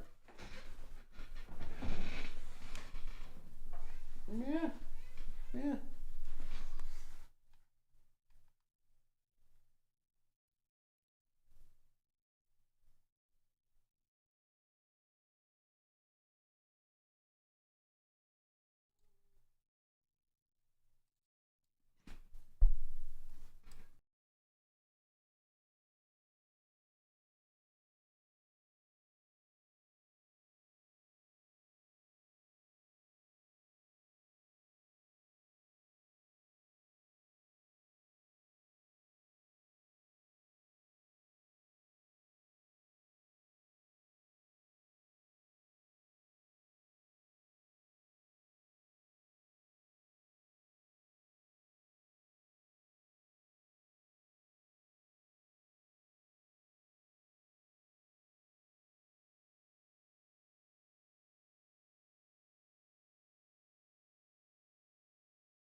All right, we're back.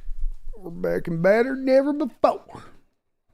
A.J. Pollock steps up and quickly draws a 1-1 count. Pollock on the day has got himself a walk. 0 for 1. 1 and 2 here quickly in this count. A's got a new reliever out on the field, on the hill, on the mound. Martinez.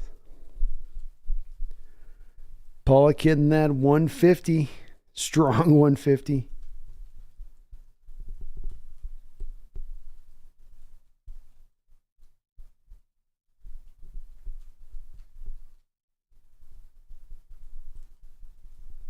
ADL Williams, LeBron's going to force a trade to whatever team drafts his son. Then that team will suck for one season until LeBron retires. Laughing out loud. That's probably about how it's going to go. You know, because doesn't have his son has to go for like 1 year to college, so he's going to be another year older at that point. But I think he's probably. I mean, the Lakers are going to remain married to this. Does he look to go trade to someplace that? I think you're right, ADL. I think you're right. He's going to force his way in. And Pollock gets his second walk of the day. How about that? Third walk of the day for the Mariners. Good to see. We got that walk to strikeout ratio a little bit more on point today. But I think it just feels like he's not coming back to the Lakers, doesn't it? Like they've taken that as far as they're going to take it. I could see them moving off both Anthony and LeBron this offseason just to start to try to get the picks back. And, you know, it's going to take him many years. Many, many years. 0-1 here to Caballero.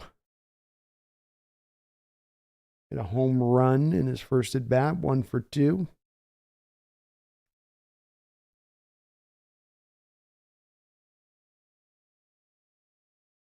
Breaking ball outside corner, strike. 0-2.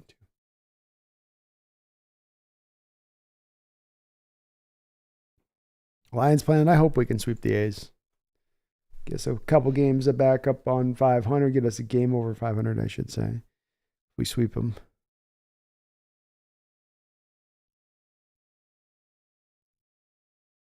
Joe, glad to see where everything is. We're doing a good job of it today, Joe. Offense didn't. This is what you want to do against a bad team. Just get up on them early. Give them no hope. No reason to feel optimistic or plucky. 0-2 pitch here to Caballero. He's going to hit this up into the air.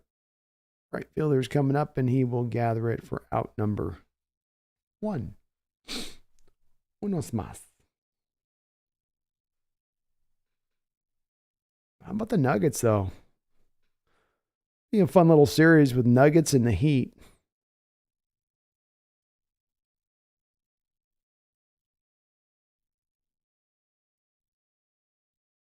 I think the Nuggets would take it, though.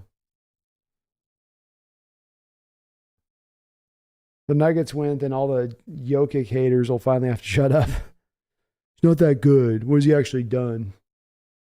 Well, he's got a championship now. Well, I mean, yeah, other than that. I'm even the biggest Jokic guy, but it's funny to watch how much he gets knocked. All right, Crawford up to the plate now. Crawford 1 for 3. 247. Outside, ball 1. Wuta says Denver's going to win it all. Jimmy Butler is the most fun player to watch, though. Dude is crazy. He's awesome. Yeah. He's one that it just, you can tell with that guy. Not all the NBA players can you say, oh, they're laying it on the line every night when they're, especially in the playoffs like he is. But you can absolutely look at that team and when he's playing through the playoffs and just, you know, that guy's a straight dog. He's giving you everything he's got. Both ends of the floor.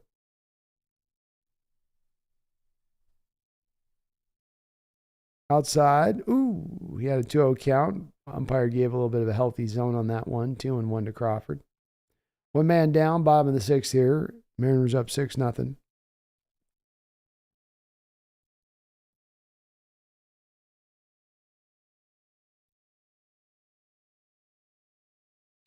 Crawford got a nice little pitch there, just got a little bit underneath it. And that will be a pop out for number 2. He says Jimmy Butler has ice in his veins. He does. He does.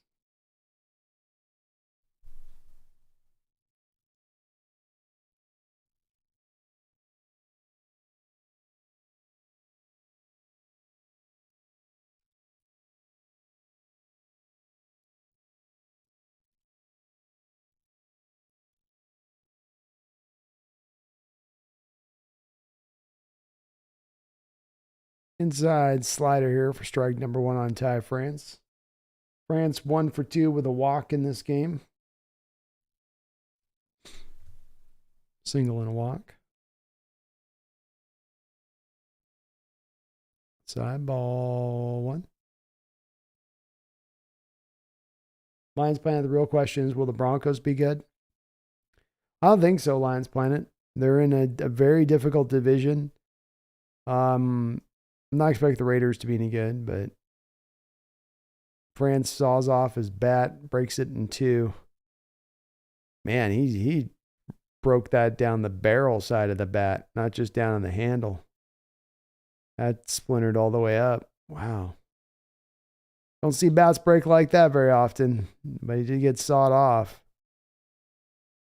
I like see the splinters go flying off of it. That's crazy.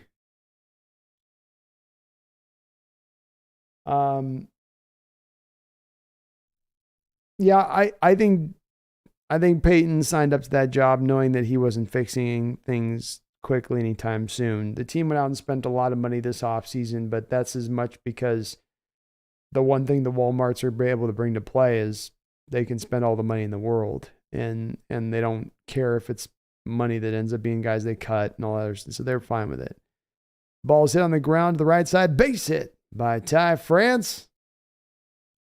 This will get 2 runners on now here with 2 outs. Nice piece of hitting by France going the other way with that ball with his new bat. And I think Peyton's only going to be able to do so much with Russ. He'll get the best version of Russ. He'll put him in the best position to succeed. But I don't see in a division with the Chargers, the Chiefs, in that conference. I mean, they're like, shoot, what are they, the 12th or 13th best team, maybe? If not worse, just in that conference alone.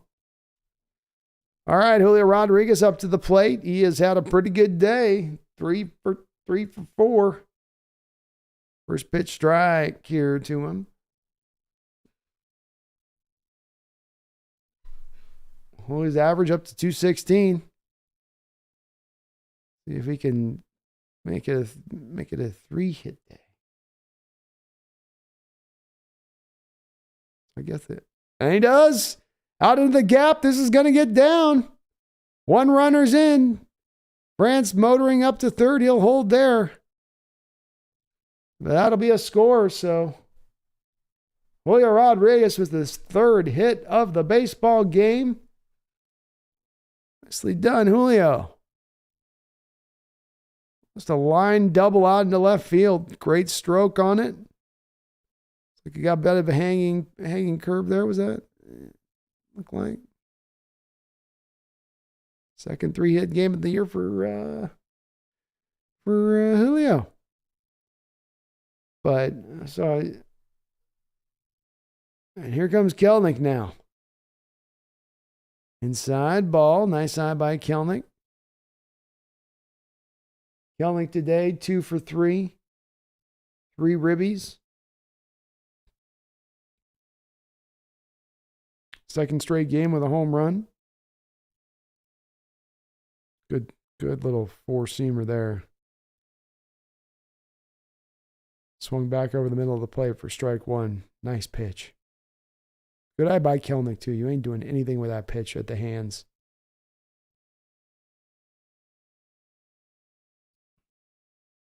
No, I got him to swing on that one. Strike 2. Breaking pitch.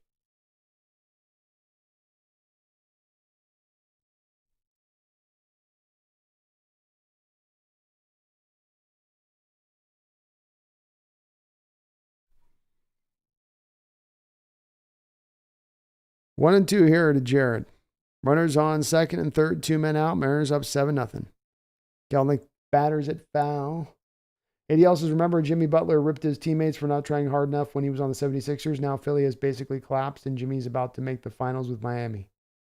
Yeah, he's the guy having the last laugh. He had the thing with Minnesota too, right? Remember the whole Minnesota story of he goes in on a practice and takes the second teamers and they beat all the first teamers and he's just ripping them all. 1 and 2 here now to Jared. Ball's bounced in front of the plate. Ball 2. Good eye by Kelenic. It's the thing that a lot of the true blue basketball guys out there that love the sport and are all ball all the time and that they're, the other big market guys, they made their money, but they love the sport. And I would offer certainly a guy like Butler's that type of guy or Dame Lillard with the Portland Trailblazers is a guy like that. Kelenic here with a 2-2 count now. He hits this foul. Staying alive there is Jared. But they all do talk, these guys, stars talk a lot about these guys that don't love the sport, that just go through the motions, that are entitled. And Butler, I think in a lot of ways, was trying in some of those other stops, ADL, to try to just shake some of those teammates to get them to wake up to that. And he had to kind of go to find a place that was going to be able to match that energy. And he found the right place in Miami. Right organization. Good eye by Jared, 3-2. Drawing this count full now. Should get a pretty good pitch to hit here. Eugenio Suarez looming on deck.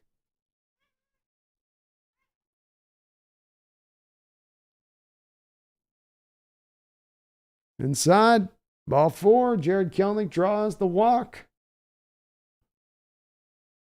Nicely done. Martinez up to 27 pitches in this inning. Mariners making this first reliever for the A's work. Lions Planet, Sean Payton's going to fix Russell Wilson because if he don't, Sierra will divorce him and move on. No greater motivator, right, Lions Planet? No greater one. Nothing will get a man in that gym earlier in the morning. This ball hit into the hole deep. It's going to be a tough play. Oh, first baseman can't come up with it on the short hop. The shortstop, rather than trying to kind of set up and get the throw off a little more accurately with a little bit more time, decided, let me just get it off fast and hard and maybe not as accurate. Kind of put it in a tough short hop spot for the first baseman. It's not that late short hop where you can just pick it. You have to read the bounce on the hop. And it turned over the glove on the first baseman. It's hard to read that when that hop is a little bit that far out in front. Because the ball's going to take, he caught it on the grass too, and rather than on the dirt. So the ball took a weird hop, a weird funky kind of hop. That's tough for the first baseman there. Shortstop's got to put that a little bit more deeper in. You can bounce it. You got to bounce it a little bit deeper and closer to the first baseman so the pick is more... I can track the pick. The ball's going to hit here. The bounce is going to go like that. Going off the grass like it that early, it's a lot more of a guessing game on how the bounce is going to go. This ball is bounced up front. Mariners do get another run in on that note. They still do now have the bases loaded. 8 runs across now for the Mariners. Offense coming alive. Eugenio credited with a base hit on the play. Caught this shortstop deep in the hole. It's going to be a hard play to make. Let's see if Raleigh can just top this off right now. Great pitch. Fastball right inside of the hands. Nice pitch there. 1-2. Ethan says, I watched this video this guy made about the Legion of Boom from the beginning to end. As he talked about the Super Bowl loss, he completely disregarded the injuries and everything except the pickoff. It's going to be the next video I probably post tonight, this offseason, Ethan, for offseason content, will be the Super Bowl play and talking about it. And that ball's inside, and they're experiencing issues on my app right now, so it's gone dark. It's gone dark. But yeah, it's, Ethan, I've talked about it so much, it just doesn't get talked about at all. And it's such a big part of it. It's not one guy injured. It's not 2 guys injured. It's not 3 guys injured. It's 4 guys in your starting secondary knocked out or broken or at half mass, so to speak. And sorry guys, I know Cal Raleigh just struck out swinging for the 3rd out there. My stream has just gone dark for some reason. Fubu's having a problem with the stream. Big Country Kelenic might be an all-star this year. I don't know how he's not. He's tracking out a 300 hitter with 30-plus bombs, good on-base percentage, good OPS. Sometimes the all-star thing can be a little reputational-based, Big Country, and he hasn't quite earned it up at that spot, but he should. He's deserved it. He's deserving it. Damn the Great, the Lakers Nuggets game was ridiculous. I'll have to go check out the highlights on that. I've been streaming all afternoon, evening. And Ethan, a nice Jared Kelenic at bat. Great at bat, drawing the walk. Something you've seen his approach has just been leaps and bounds better this year, hasn't it? Got my stream back here. John Lee says the Mariners bats are coming alive against the mighty A's. It's good to see you, Sean. How you doing, man? Grug laughing out loud. LeBron's done. I think done being an elite player in any way, shape, or form. He's got to slide in. He's just being a kind of, I think, more of a role guy here. He still maybe will be, I guess, a sub-elite player. He'll get his statistics and all that probably, but, he can't carry the day like he once did. And he's just not had anywhere near the supporting cast there in LA that he used to have or has been used to having. A little bit different story, I guess. Yeah. Lions Planet, who do I think is the worst team, the Royals or the Athletics? That's a good question.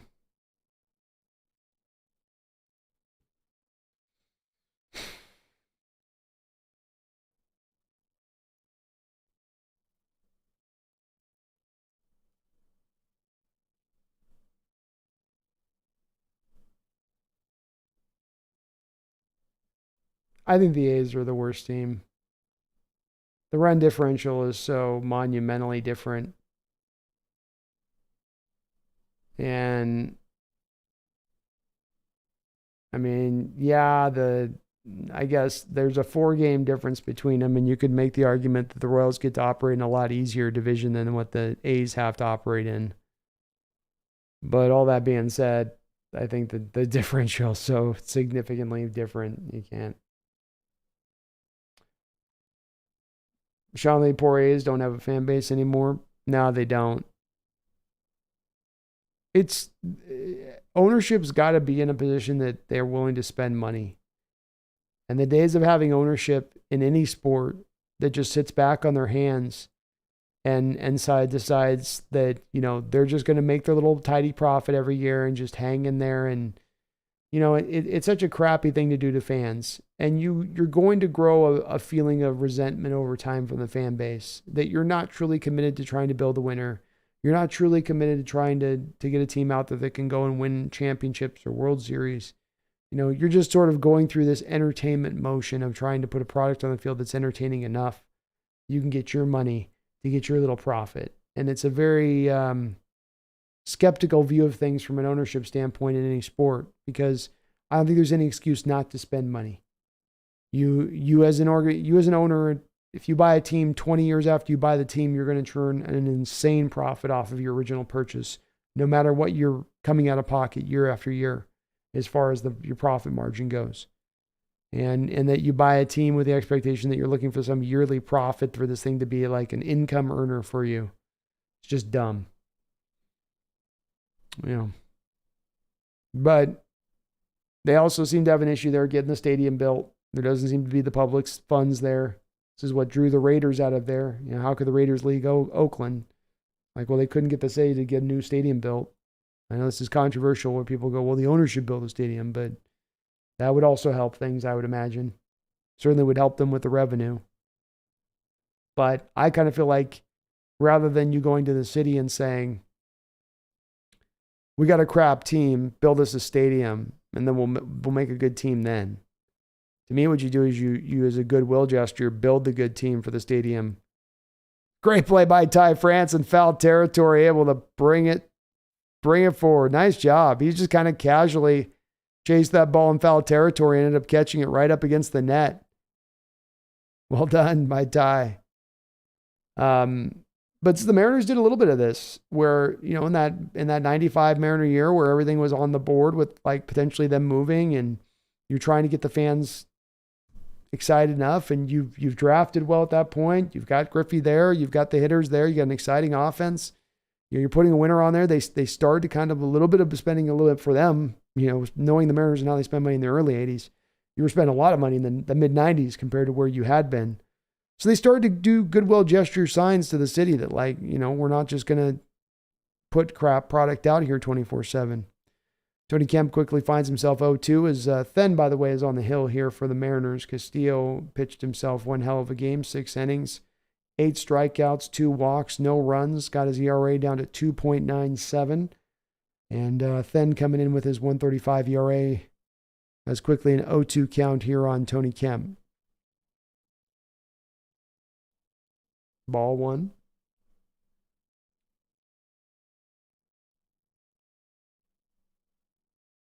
Voodoo Magic, the A's are what they are, single A team. Yeah, it's about right. Their attendance there is trash. It is, but it's something that happens over years, We kind of saw this in a little bit of a micro degree to our, it's not as bad as it was ever been in Oakland here, but you have 2001 and the goodwill you've built up from the fandom from 2001 as far as your attendance and getting 2.5 million, 3 million fans every single year was constant for the Mariners, going on a good 7-8 years, even when they were starting to not be a good team. People would just go out there for the experience of the stadium and all that, and the fans kind of sustained them a little bit. But we saw as you got into 13, 14, 15, even before this last year, the fans and going to the games have started to dip. You go so long without building a winner or even a reasonably legitimate team, and I don't think it's out of control then for fans to start to check out a little bit. It's a very hard request of telling fans, you need to sit along with this bad team for 2 decades to show how loyal you are. Do I? Yeah. Do I, especially when ownership isn't fully committed? Strike 1 here. We got 2 outs now. Tony Kemp grounded out to Caballero. Mariners are going to try to get a quick inning of work here. And this bounced on the ground. Caballero up with it. Over there, and he gets him out. Number 3. So a quick little ending here from Then. Beautiful to see. We're going to the bottom of the 7th. Mariners up 8-0. Sean Lee says, I remember seeing pics of their stadium packed during the Reggie Jackson days. That's where I say it's not that, to me, that it's a bad fandom or a fandom that wouldn't be there and committed to going there if the games were winning. When they won 20 straight, the Moneyball era, and they would get their share of fans in there. Keeping in mind too, by the way, that like I talk about with our stadium when we weren't good, we could bring fans in there that would go for the experience. The food would be good. I can go up onto the top deck and check out the amazing view from the top deck of the Puget Sound and everything going on out there. I can walk around the stadium and just watch the game from all the different angles from within the stadium. And everything's really set up to be picturesque and modern. And then you have this Coliseum, which is just old and cratered and which is just not set up in that same fashion, where if the product isn't good on the field, there's some things you can check. You go to Edgar's Cantina in the stadium. There's little things you can go do, and they don't have that there. But they do have a fan base that if they're winning, they'll show up. If they got the stadium right, I think they would show up. But we'll see with Oakland. They could also be on a pathway here eventually that if they can't get something done, we might see them moved out of town. I don't know where to. Maybe the Portland A's. The Boise A's. That'd be fun. That'd be kind of cool. Sam the Great says the downfall of Oakland, losing the Warriors, Raiders, and now the Athletics. Yeah, it's tough. It's a tough area there to get things done in. But it's not the fans. ADL says Jokic averaged 28 points in the series, tied Will Chamberlain's record with 8 triple-doubles in the single playoffs, and just won Western Conference Finals MVP. Dude might be the current best player in the NBA. He just might. And showing you that those MVPs are legitimate. Shintaro Fujinami is now in for the Oakland A's. It's a rough go there for Martinez the last inning. So Fujinami is going to try to get things right here. Spectre says Easton McGee getting Tommy John surgery after that 6-inning no-hit showing versus the Jays. Yikes. Yikes is right. They must see something with that Tommy John. They know instantaneous. There's no like second opinion. When it's not good, it's gone. They had the same thing with Brock Purdy. They pretty much figured out with him almost like the day of that, oh, he's going to need Tommy surgery. Just like that. Okay. It's a very major surgery to be able to make that quick assessment of it like they can, but it's brutal. Pitchers, that's just can be such a death knell for them too. Some can bounce back and be fine. It's like ACL. Some guys bounce back fine. Some guys are never the same. Lions Planet says, I have to imagine some of the guys in the A's are looking forward to moving to Vegas. I'm sure that's a little bit more of an attractive spot to go to as a young man. Vegas in the summer playing baseball. Yeah, I think you could be pretty happy with that. They might have to go dome there, though, wouldn't they? If they went to Vegas. Is it so hot in Vegas in the summer? I know that they get away with this in Texas with the open stadiums, but there'd be some brutally hot games. Teoscar Hernandez has got a 1-2 count swinging through strike 3. Tough day for Oscar as he's going to go 0 for 4 on that strikeout. Rodney Presho, what's up, Rodney? Says, up, Brando. I have to admit, I strongly disagree with you that we lose 2 to the Niners next year. I think we get 1 next year. Their O-line is not the same anymore. I hope you are right, and I hope I am wrong, Rodney. That is for sure. I did. Excuse me. Got cat hair going here. I did want to see the Seahawks take some stronger steps this offseason. When we specifically talk about next year and overtaking the Niners, Rodney, I just wanted to see some stronger steps for them to go in that direction. And I don't know that I think we've taken steps in the direction of that. I think there's a lot of things to be encouraged with. You're gaining on them. Just like I think John Lynch said, the general manager, we're starting to get on their heels. That's for sure. Have we evened up with them? Have we overtaken them? And for me, I can't quite feel like we've gotten to that point of evened up with them / overtaken them yet. But I will say, Rodney, that the offensive line and the quarterback position are the 2 spots for me when I look at that team that could be the thing that does allow us to overtake them this upcoming year. I think you're right about that. And the offensive line is not a thing to be undersold when it comes to the 49ers, because Trent Williams is 35 years old now, and there's very few left tackles at 35 years old still playing in this sport. In fact, I think now that we have Whitworth retiring, and I'm pretty sure Dwayne Brown's ready to retire, and Jason Peters is retired, I'm not sure if we have a guy right now that is 35 years old or older like Trent Williams is still playing. Pollock hits this one into the air, left center fielder's underneath it, and that will be out number 2. So you got that. You got Alex Mack retiring the year before, and they haven't really filled that position with him gone. Mike McGlinchey leaving in the offseason, Rodney, and they haven't necessarily filled that position or have a suitable replacement. So I don't think that you're necessarily off. You could potentially be on it with it. But I do think that those in itself are enough for me to think that with us really riding on the back, really on rookies coming in and being those guys that help you catch up, essentially.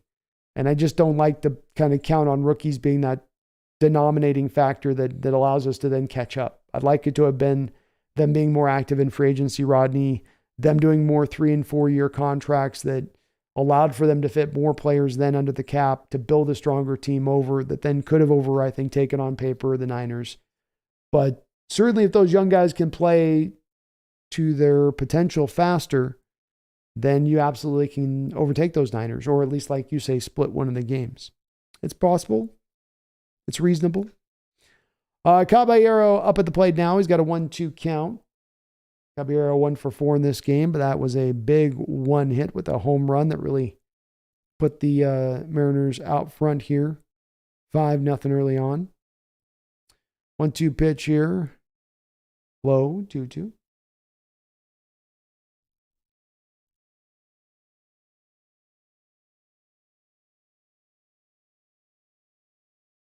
Big Country says they're moving to Vegas. It's good to see you, Rodney, though, in the chat, man.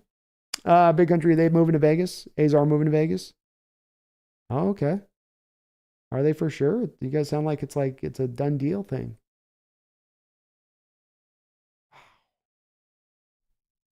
That's sad. That's really sad. I wish these sports franchises fought a little harder to not let these teams move. Oh, Caballero got a brutal call in a 3-2 count pitch. Umpires want to get home. It's like, they're not getting 8 runs. Don't worry about it. Strike 3. That'll retire the side for the Mariners. 3 up, 3 down. 8-0 as we will go into the top of the 8th. Sam the Great, to think I was sad that the Sonics left. Oakland lost 3 teams. Yeah, it's brutal. Just a brutal turn for them on that.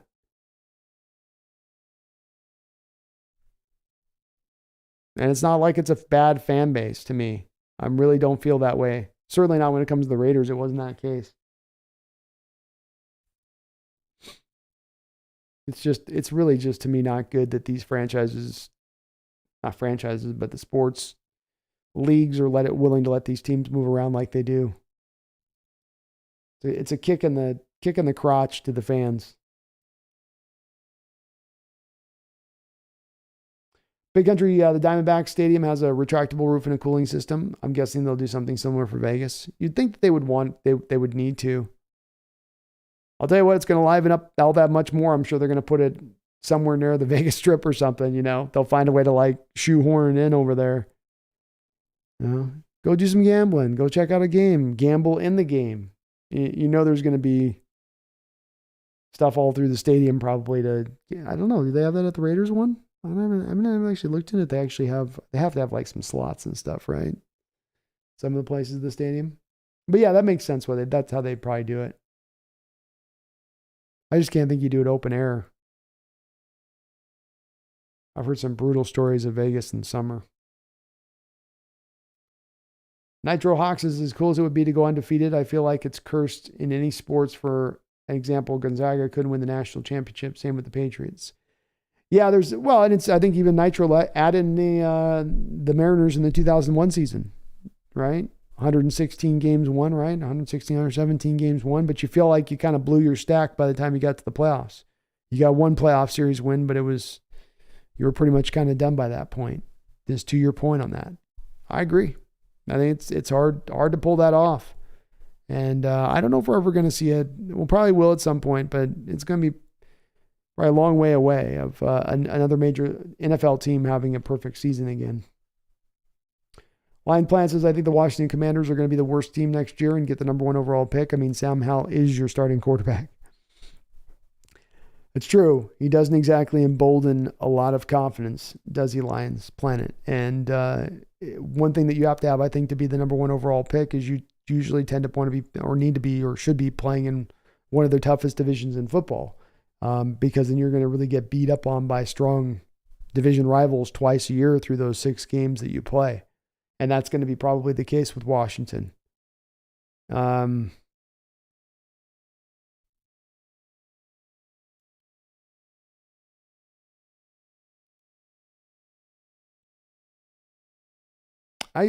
guess it is possible. I think there's going to be some team out there that's a surprise for the Caballero tries to make a diving play throw. Tried by Caballero. Couldn't quite make it happen. I think there might be a couple other teams I look at as those worst teams. Like I see, as I go blank. I mean, I think the Vikings could have a huge fall from grace where they're at.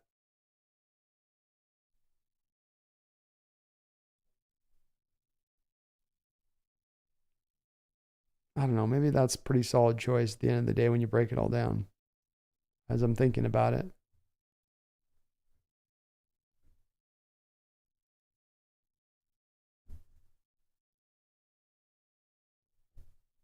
I guess it is pretty solid to say that that's probably the team that stands out as one that could be the team. Because I'm going through the AFC and like, well, the Colts probably be okay. They'll be like top 10. The Jags are ready to roll at this point. The AFC North's all got guys that are pretty legitimate. AFC East has got guys that are legitimate. AFC West, Raiders. Raiders are another team that's in contention there, Lions Planet. Outside 2-1 here to Ryan Noda. Nobody out here in the top of the 8th. Ryan Noda 1 for 3 with a single in the 6th. Outside, ball 3. Come on, then. Throw strikes. Rodney says, I feel that people forget that there was not a lot of tape of Purdy or any other 49er quarterback. With years worth of tape, now it could be a different story. It could be. It could be.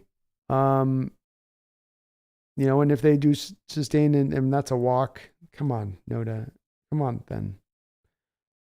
2 runners on here. Nobody out in the top of the 8th. It certainly is a possibility of that being the case. And let's face it, even if Purdy comes back this year, Rodney, I mean, is he at 100%? Is he really fully locked in with an offseason where he's probably been spending it rehabilitating rather than really just throwing the rock? How good is Sam Darnold going to be? Where's Trey Lance? I mean, the questions on the offensive line and quarterback are legitimate with the Niners.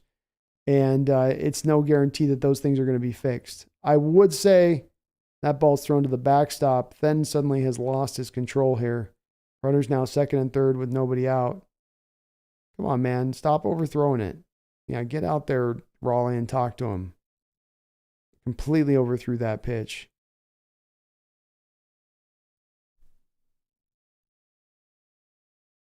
Settle down.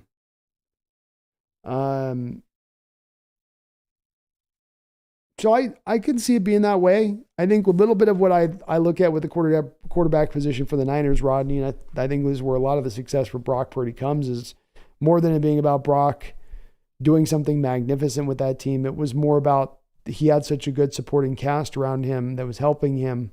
For instance, I saw there was a stat that over the back of that schedule that he played, no quarterback had their receivers with more separation on their routes than him. And I think that, that makes it easier to play the position if you can see guys wide open. So, and maybe that's not sustainable with it. But I do think that it's still a very strong Niner team. I think the Hargrave signing reinforces what was already their kind of greatest strength, being their defensive line a little bit. And then finally able to get a strike going here, 2-1 now. But those 2 points of their team are their Achilles heel. That's their kryptonite. That's where, if it goes wrong for the Niners this year, strike, swings right through a fastball atop the zone, 2-2. If it's going to go wrong for the Niners this year, Rodney, it's going to be on the back of either the offensive line or the quarterback position. Or maybe injury. They're a team like us that does have a lot of injuries, historically speaking. Traditionally, historically speaking. This ball is batted on the ground, picked up by Caballero. He's up with it. He'll throw it across to first, and that will be out number 1. A run will come home, and the runner will get over to third. Mariners will maintain an 8-1 lead, though. Lions Planet, Cardinals are also in contention there. Rams are in contention, Lions Planet. Rams don't have, Donald, Stafford, and they're pretty light as well. They do have Kyler, but when do they get Kyler back, Lions Planet? Is Kyler back ready game 1? Do they take a conservative approach with Kyler? Kind of a de facto, we're gonna kind of, it's hard to think the Cardinals are going into next year going, we're going to compete next year. I think it's much more likely that they're probably going, we'll just kind of subtly tank. Sector 7 says, at the very least, we are taking the top wild card spot. The rest of the NFC looks pretty dang weak besides obvious to finish winners and the NFC East. But I like our chances outracing them. Me too. And I agree. I think we have a good floor next year of being at least the last wild card team. Don't see it coming out of the NFC South or the NFC North. NFC East is where you could get a couple teams coming out of that, but I feel like you might get one wild card team coming out of there, but maybe not 2, because there will be a little bit of those guys equaling each other out a bit, I think. But yeah, I agree with that. What's up, D-Boy? It's good to see you, man. Let me know what that question was. You texted me last night. You had a question on something. Let me know. And the NFC is definitely up for grabs. Much more wide open than the AFC. And yeah, Lions Planet. I think the Rams are going to suck again. My bold prediction too is I don't think Stafford's looking at playing a full year. He's going to come in and get another year of counted time so he can, earn on that contract. But I think he's probably like, after this year, I'll retire, but let me get that one more year of payday. And one more year in the books. And he just signed that contract. Can't blame him.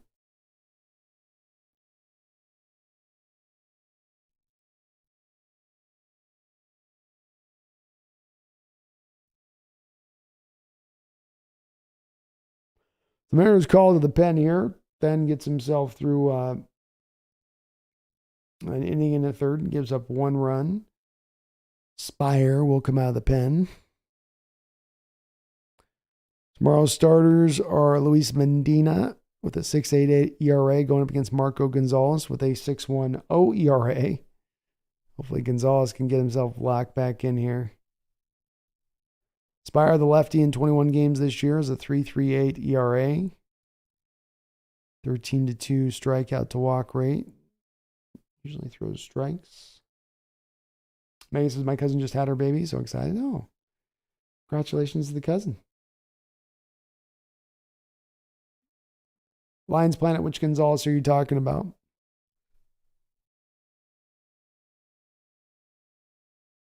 Christian Gonzalez? In the corner. 2-0 here. Come on, Spire. Throw strikes. Ball's hit on the ground to Ty France. He's up with it for out number 2.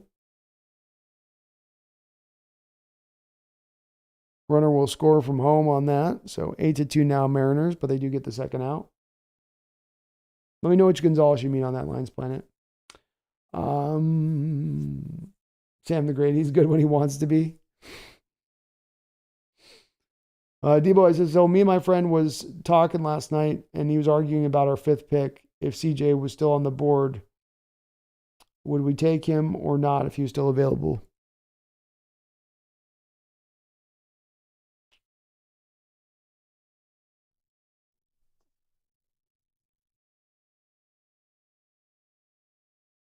CJ Stroud.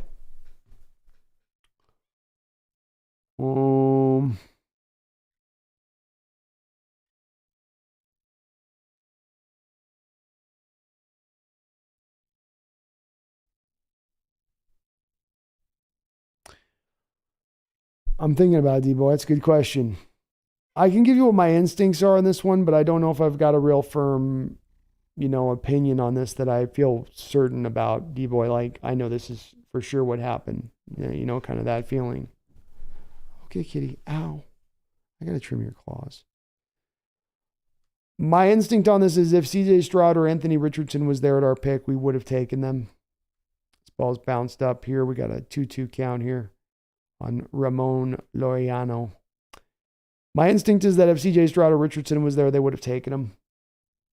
But those guys were the guys that and we don't know where they were with Bryce Young, but those guys, I think they would have had a high value on them, much more so than Levis.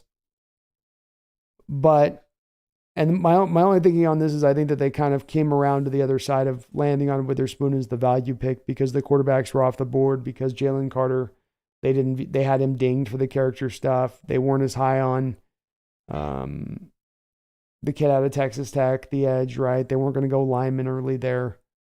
But yeah, I do think that they would have. I'm thinking that they definitely would have gone with one of those 2 quarterbacks, specifically being Anthony Richardson or CJ Stroud. That's strike 3 right inside. Might have been a little bit inside on the inside, not on the plate. It would be a ball, but we get the call from the blue, and he's been calling those strikes tonight, so he's been consistent with it on both sides of the lineup. Spire gets out of that inning with a little bit of damage done, but not too bad. Mariners still maintain an 8-2 lead. But yeah, I think, D-Boy, those 2 guys were held in special acclaim by the Seahawks staff. In regards to both of them, they're young quarterbacks. The Hawks could have afforded to give them the time to allow them to, mature a little bit on the bench. If Geno continued to perform well, there wouldn't have been a rush to move on from Geno to bring them out. But then if they were ready, you could move on from Geno if you felt that confidence. And I think the team did recognize a little bit in this year's draft, if the situation presented itself, that we are not going to be back here in this area again to pick guys this talented. I don't think they had Levis in the same place, as evidenced by the fact they passed on him twice. They just didn't have him in the same realm that they had those other guys. But my instincts are that I can see why they would have had both those guys a little bit higher up on their board. For Richardson, it was for his top side, and for Stroud, it was for his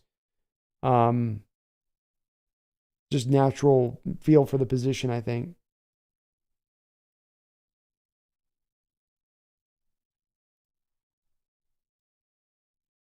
Sam the Great says Pete loves secondary, so I doubt it.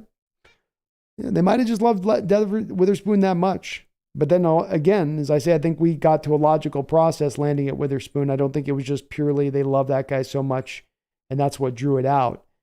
But I think part of that logic that took you there was that the quarterbacks you loved were off the board. Jeez. I'm giving you pets. What's wrong? You're getting love.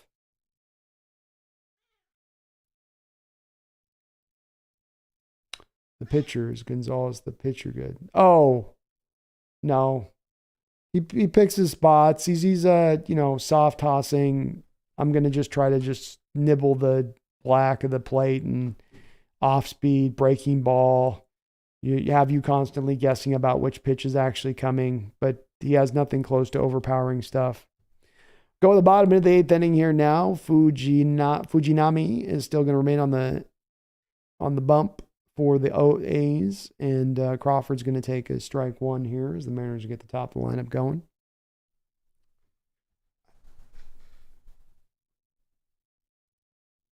B-Ball says, thank you, B. I'll be sending him this clip. Thank you, man. I think they would have done it. I really do. Crawford 0-2 here. Fujinami's pitched pretty well since coming into the game. Swing and a miss. Gets him to swing out of zone. Strike three. Sam the Great Spoon's a dog. I had to see his highlights to believe in him. He's a dog. Well, a lot of great players in this league talk about Witherspoon. Are very impressed with that kid. All right, one man down now. Ty France comes up the plate. France 2 for 3 in this game. See if France can get one a ride here. Ooh, he tried to get one a ride there. Swing and a miss, strike one. But yeah, Lions playing at Marco's not too good. I would not be gambling on that game. When he's on, he's great, but when he can't hit his spots and the hitters are locked in on him, it's a different story. 1-1 to tie.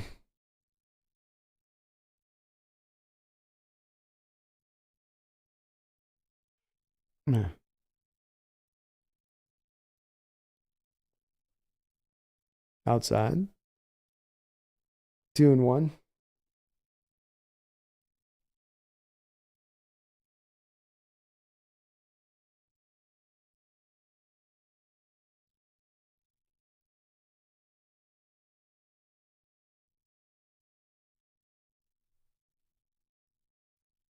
Low. Ball 3.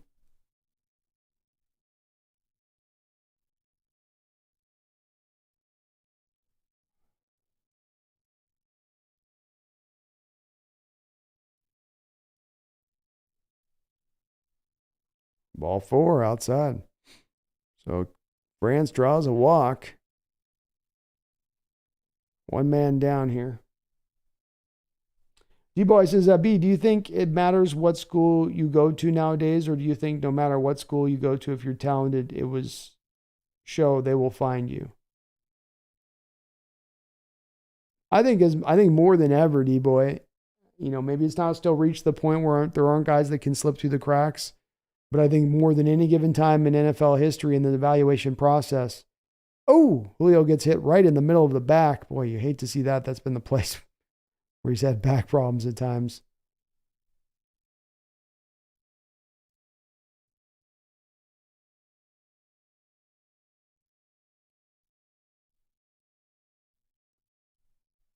Julio seems to be okay. He took that right off that spot of the back that he's had those problems with those spasms.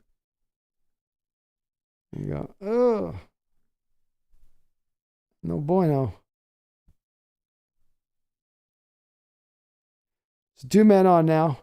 Fujinami struggling to kind of find his control here in this inning just a little bit. So I think D-Boy, look at all the guys in recent years, for instance, that have been drafted or taken out of South Dakota State. I feel like we've had more guys picked in the last 5 years out of just that college alone than I'd seen in my entire lifetime. And I think that there are guys like Skoronski going in the first round, or last year Trevor Penning, D-Boy, going in the first round.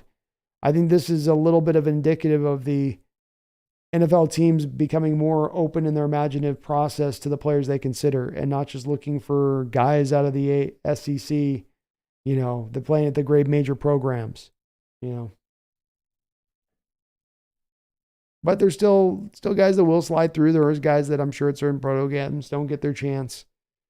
But if you're good, the NFL is going to find you, I think, when it's all said and done. Jared Kelenic steps up to the plate now with 2 men on. I like this matchup. Ooh, I'm just swinging a bad pitch there. Sounded great. They threw a ball to Julio's back the other day when he was running to third the other day. Poor guy. Feel bad, yeah. It's the one spot. Please, not there. Anywhere but there. 0-1 now to Jared. Ooh, breaking ball on the outside part of the plate. Strike 2. Man, this tells you something about a player when they target you to hit you because you're that damn good. I hope they weren't doing that to him there. There was a little bit of a moment there where the catcher was sort of making sure he's letting Julio know because Julio is coming on 3-hit game here. Down low, ball 1.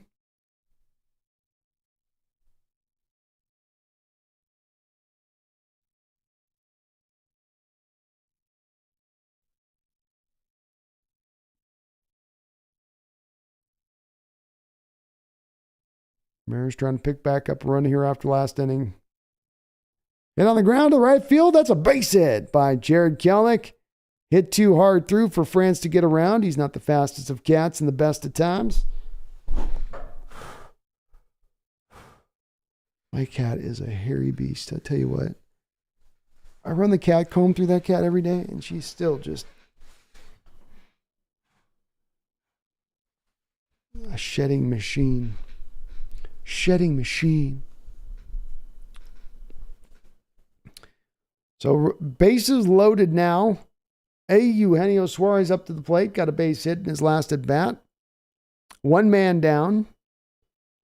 Chance to really put this baby to bed. If it wasn't already. Ball 1. Tossing.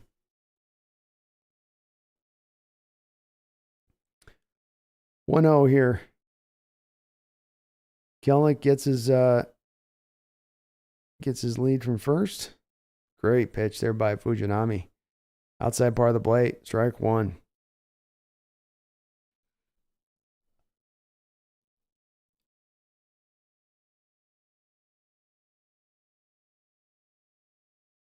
Looks like they're going to go high with him here now. Low, ball 2. D-Boy says, do you think J-Rod is having a case of the sophomore slump? Maybe a little bit, D-Boy. I think a little bit of it's born out of his play discipline. Play discipline's not been as good as it was last year. He was a little bit free swinging last year in general, but I think it's been even more so this year, which has caused him to, and that ball is going to be thrown very wide. 3-1 now to Eugenio. He's going to get himself a pitch to hit here now. See if Eugenio can drive one now.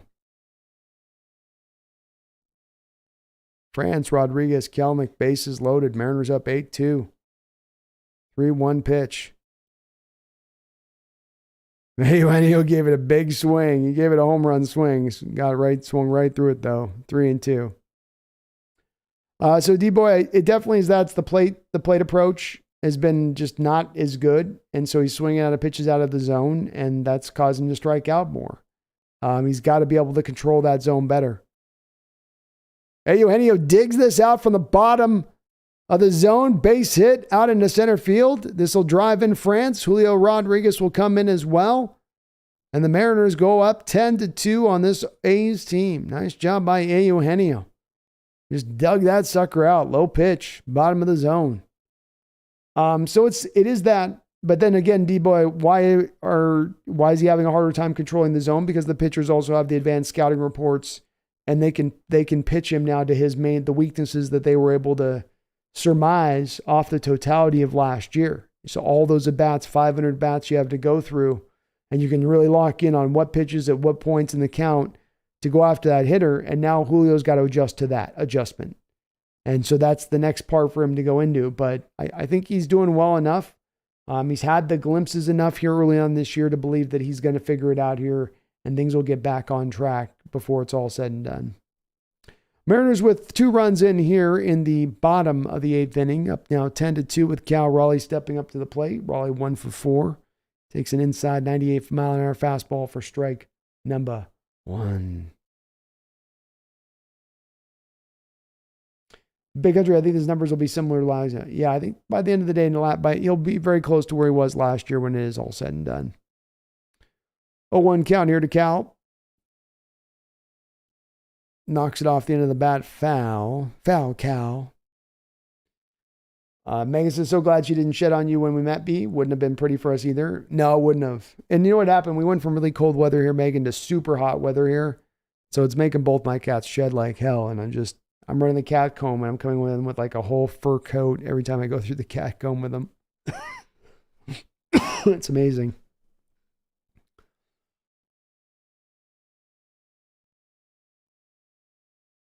Raleigh hits this on the ground, just gets up at the top of the... and they get him out. Runner will get home from third. That was a weird-looking play. The shot didn't cover that well. Raleigh hit this softly over the top of the pitcher's head, and it allowed the runner to get home from third, and then Raleigh, hustling up the line, was able to get back to first. The second baseman was trying to kind of tag Haggerty on the play, and it made him take a little bit too long to get the throw over to first. Oscar Hernandez steps up now, 11-2 Mariners. Oscar having a bit of a tough night, 0 for 4. Takes the first pitch over the middle of the plate, strike. Ethan says, well, to be fair, throw to third was from right field. It wasn't like a close throw. Big Country, I think this numbers will be similar to last year. Sound the Great, these bats will heat up. We had a crazy road schedule, and the summer is coming up. Yeah, it is. Home run hitting ball clubs are going to always do a little bit better in the warmer weather. That's for sure. 0-2 here to Teoscar. Just having a tough night at the dish here. Swing and a miss on a breaking ball. Strike 3. So the Mariners do go down, but not after doing a little bit of damage. 3 runs. Now up 11-2 as we will go into the top of the 9th inning. Big Country, low effort, AB from T.O. Laughing out loud. Yeah, that wasn't... It's definitely a guy who was like, 3 strikeouts today. T.O.'s been okay. He's been kind of finding, just slowly getting himself back. He's a little bit like Colton, where he started out pretty bad, so he's always been kind of come back around from that 8 ball as he began the season, but could be better. 3 strikeouts today ain't great. Megan says, that's why I'm a Greyhound girl, B. They don't shed. That's for sure. Tell you what, mine are crazy. Crazy. All right, let's see who we get here. See who Service sends out to the hill. I guess Aspire's going to be done. Looks like it's going to be Flexen. Chris Flexen. The name's Flexen. Chris Flexen.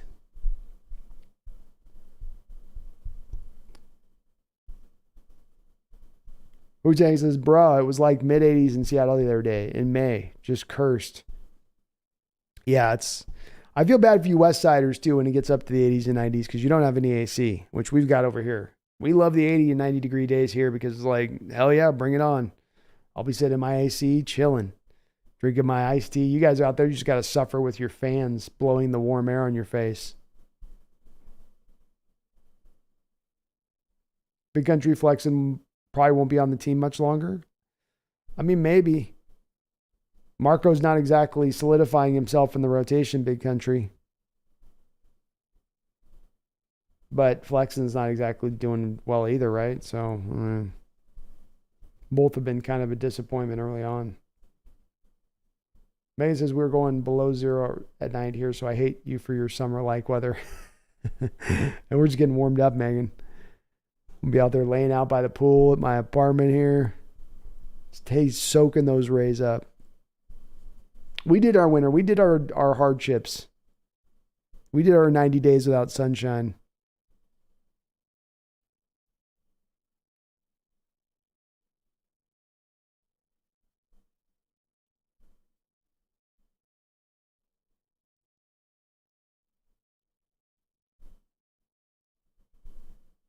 It's like Houston Astros. Pena got hurt.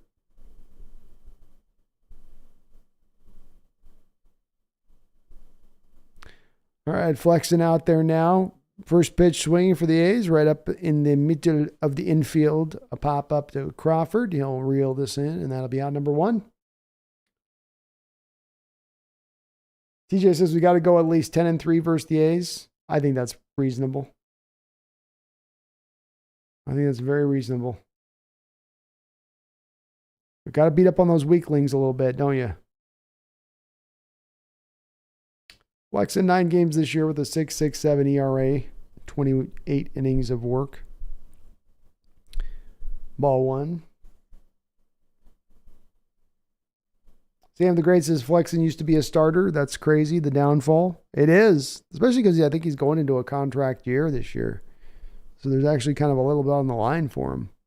Not the best of times to kind of go backwards like he is. But here's the thing is I think that Flexen and Marco, I'm not sure if Flexen's just going to be moved for sure at this point. I think the team's going to try to have the opportunity for those guys to kind of find themselves a bit. Because in either of them, they don't really need guys that are dominant. They're just looking for some innings eaters at this point in this rotation. You've got the dominant guys in Kirby and Logan Gilbert and Luis Castillo. To have the guys on the back end that can just kind of eat those innings up and preserve the bullpen a little bit.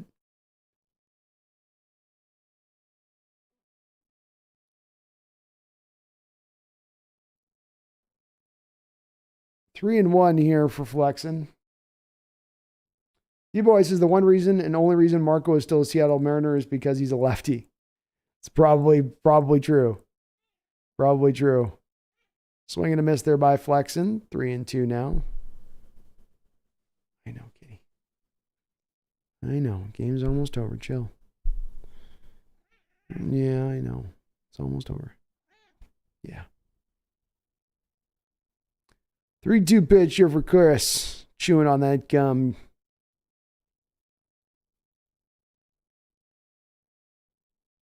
Swing and a miss. Nice pitch. Right on the black. Out number 2. A's are down to their last out.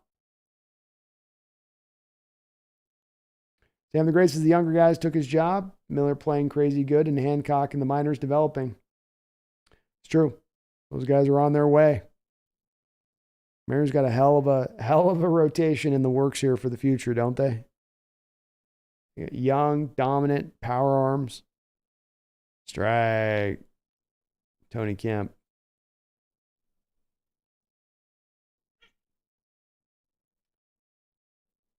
May says, I hate you so much right now, B. Only good thing is rugby season's here. Let's go All Blacks. It's so cold out there, isn't it? I don't even have socks on right now, Megan. Just bare feet. It's so warm. Might turn on the AC right now just for the hell of it. 1-1 pitch here to Tony Kemp. Batted foul. 1-2. He's down to the last strike.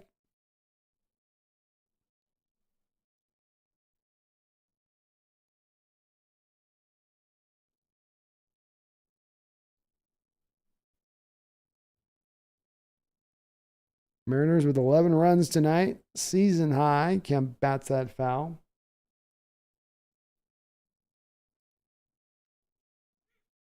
Megan, stop it. I'm top of the heater under 4 layers. I lived that life. I did that for 6 long, hard months. 1-2 count here. Ooh, naughty little curveball for strike 3. Naughty little curveball for strike 3. So the Mariners start this series off in all the right fashion. Start this home series off in all the right fashion. Capping off a win. Tying a season high for 11 runs scored for an offense that has struggled prevailingly so throughout the course of this year. So very good to see the offense find its horse here against this A's team, as you would hope they could hunt against the weaker opponents here. Mariners getting 13 hits and 11 runs. Really good job tonight for the Mariners, too, of controlling the zone. It's the part that you know with you guys watching this channel as much as I know you guys do. You hear me talk about this a lot. Control the zone. And what that means is that there's still going to be times you strike out. There's still going to be times you're going to strike out more of them. You're going to strike out more than you're going to walk. That's okay and that's understandable. But what you're trying to do is get less of that discrepancy where you've struck out 13 times and you've walked twice. You're getting more of a balance is what you're looking for, or get to as close to balance as you can kind of get. And tonight you had 8 strikeouts, but you had 5 walks. And that did help in a lot of respects, I think, to get extra base runners on so that when guys did put those hits out there was a lot of damage being done. There was extra runners being more than one runner being scored, what seemed like every time that you'd have a base hit with runners on base. And I think a lot of that was born, from that. Good to see Julio coming back in with 3 hits as maybe he starts to kind of heat up. You start to look at some of these batting averages in this lineup, and they're getting a little bit higher and more raised in the places where you think that looks a little more right. Caballero hitting 276 out of the 9 hole. And let's face it, Jared Kelenic, a 3-hit day along with Julio Rodriguez. I mean, this is what you foresee in your mind, right? For the future that you want from this lineup with these guys as your 3-4 hitters, both just doing work throughout the course of a game. And both of these guys are going to, I think, turn into being one of the best, if not the best, 1-2 punch in a lineup you might see in all baseball when we start to go into the future. Maybe that's not there right now, maybe. But as we go into the future, you could definitely see it become that, I think. And Kelenic, tremendous at-bats, great swings, absolutely drove a pitch dead center field with the first at-bat, which was just an outstanding stroke, short stroke, but he gets so much power out of it. Great to see. Very impressive on his part this year. Hitting 349 now against lefties for himself being a lefty. That this kid's going to be playing every day going forward, no doubt about it. You don't have to worry about splits with him. If anything, we need him hitting better against righties. But encouraging to see from Kelenic. He's taken such huge steps forward in his game. And it's part of, I think, part of the key of this team, not merely just getting into the playoffs, but actually being able to push in the playoffs and make noise in the playoffs, is having a guy like Kelenic with this kind of impact bat in the way and the manner that he's provided it so far. Drunk Squitter, let's get the sweep, man. Let's do it. What are my thoughts on Julio slump, normal or not? I think it's normal, Drunk. I think he's a second-year guy who's getting pitched really hard by pitchers who are aware of who he is now. Unlike last year where he's sneaking up on guys. They have the tape on him in order to throw those pitches that he struggled with last year and to make him prove that he can hit those pitches consistently now this year. The same kind of tape that you didn't have to operate off of last year with him. So the advanced scouting has gotten tougher, and he's not controlling the zone as well as he possibly could. I think all of these are working together to kind of put him in a bit of a slump early on this year, but even admits that slump, even amidst, I can't say the word right, amongst that slump, he still has 10 doubles on the year. He's still got, 7 home runs. He still is giving you some of that power at that point within this lineup, which is good. So there's still plenty of signs there. When you look at his exo velocity off of his bat this year, it's right at the same spot it was last year. There's nothing physically that he's being held back by, I don't believe. It's just getting a little bit better control of that zone, I think. Hollywood 0, Teoscar 3 Ks. Youch. Guy is going to lead the league in Ks this year. He is at this rate. And for a guy going into a contract year, that's not the greatest of looks. What I will say is if this guy can get to a place where he's hitting 250 with the power that he gives us in the lineup, that's fine. What we're trying to get away from is the guys that are hitting 220, 200 for a large part of the year from that right field position. It's a little bit like second base. You'd love to get the guy at 280 like Caballero's hitting right now. I mean, this would be tremendous to get this all season from the position. But where you're really trying to get from is the baseline that you've had in recent history at the position, which has been like 200, with a very small amount of power. That's just not getting the job done from it. So at least he gives you that, but yeah, he needs a little bit more. We need to get a little bit more from the guy. JL says 2 more hours, 2 more home runs, 2 hours, 2 more hours, 2 more hours, 2 more hours. Well, I'm definitely going to be calling it here pretty soon because I did the Seahawks stream before this one, so the voice is definitely getting tapped. Joe Squiddard, Wong is gong. I think probably going to be traded for another bat. I'd be down to do it at this point. I've seen enough from the guy that I'm not sure that it just rounds into play for him. But the team's going to have to start probably getting to a place that this lineup can't get more legitimate, more quick like tonight's showing. You're going to have to start looking at being a little more active and getting a bat. That's for sure. Hollywood says Kellenic's solid. People were hesitant to get excited in April, but here we are at the end of May, still producing. And I'll tell you, I was not a guy in that camp of when he was originally producing and showing out or having the great spring and saying, oh, this is a flash in the pan thing. He's going to come back to earth here eventually. This was a very highly taught, highly sought after prospect by us originally, and a guy that's still a very young player. And I think people with these guys sometimes are just looking for, and I think Julio especially made a lot of people spoiled last year by being so good so early. But it takes time for these guys to fully develop into the players they're going to be, into what they're going to be when they're in their prime. And Kelenic, when he was having that great initial start to the year for me, Hollywood Zero, what it was really locked into was that you were looking at him driving that power and drawing it opposite field. He was letting those pitches really get into him. And then even when they're getting into him, he wasn't losing the power as he was drawing that bat through the zone, especially with what appears to be a little bit of a more shortened stroke this year. And it's been awesome to see, but it's also why I think Hollywood Zero, this is sustainable for Kelenic at this point. Megan says, in 2 days to go, B, and I expect full videos. It's fair enough, B. That's fair enough, Megan. 2 days. 2 days. Sam the Great, it was the Wong decision to get him. It was Wong then, it's Wong now, and it's going to be Wong tomorrow. And waiting on Wong is not going to make it the Wong way to go. It will make it the Wong way to go. Waiting on Wong has never paid off for anybody. You wait on Wong, it's going to end up badly. You know, just how it is. Drunk says T.O.'s hitting average is decent, but those Ks are high. They are indeed. They are indeed. If he can get himself up, he's hitting 239 even on an 0-for-5 day to day. Get yourself to 250. Get us up around 30 home runs for the year. Even with the strikeouts, which aren't great, that significantly upgrades this lineup on that portion of the field from where it's been in recent history as far as the lineup goes. And I think the rest of the lineup would do enough around that'd be fine. That wouldn't be looking like, man, this is the big issue on the lineup right here, you know. I don't think we'd be saying that. Drunk, is Taylor Trammell out our DH dude now? I hope not. He's added really nothing to being in there. So I'm hoping not. I think we got to trade for one, Drunk. I think they're going to have to try to go find a bat. Let's make it an American League bat. Let's go ahead and just take a pass on these National League bats for the time being.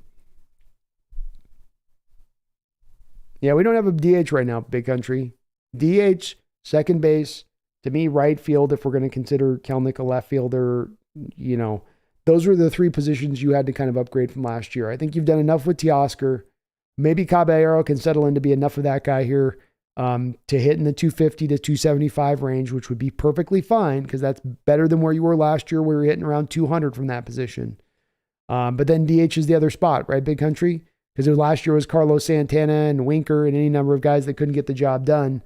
And this year it's been every guy from Taylor Trammell on downwards that's still not getting the job done. And you just got to get it to a legitimate point of hitting 250 with some marginal power. A little bit like right field with Teoscar, because that's such a big step forward from where you've been at with that position. And you have the pitching and the defense and the rest of the hitting through the lineup that will be able to sustain that team, even to a team to helping to make that team into a place of being elite and being able to contend for a World Series this year.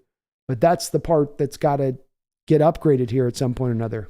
And DePoto's going to have to get active with it.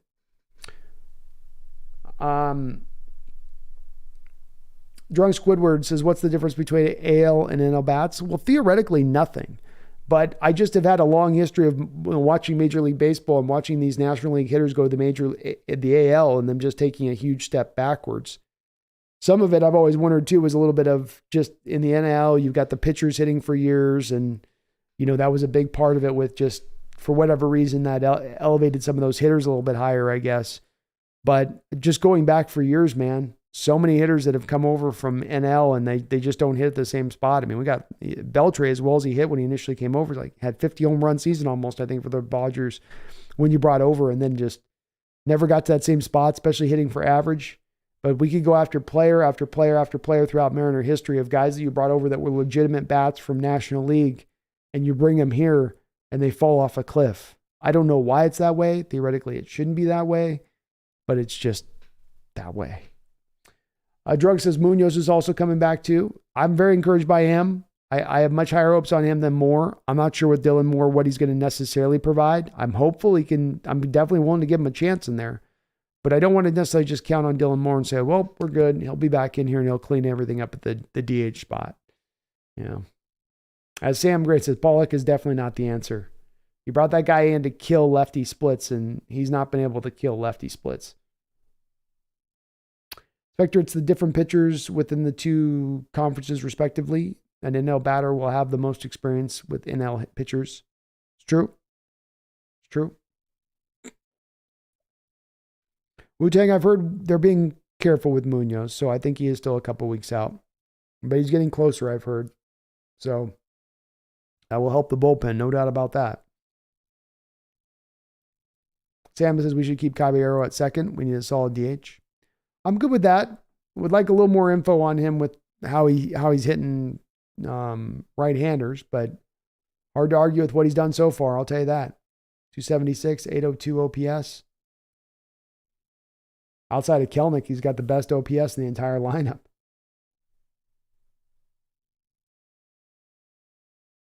Pretty impressive. Cool Breeze, Munoz not close, 3-6. I heard he was close. He's out 3-6,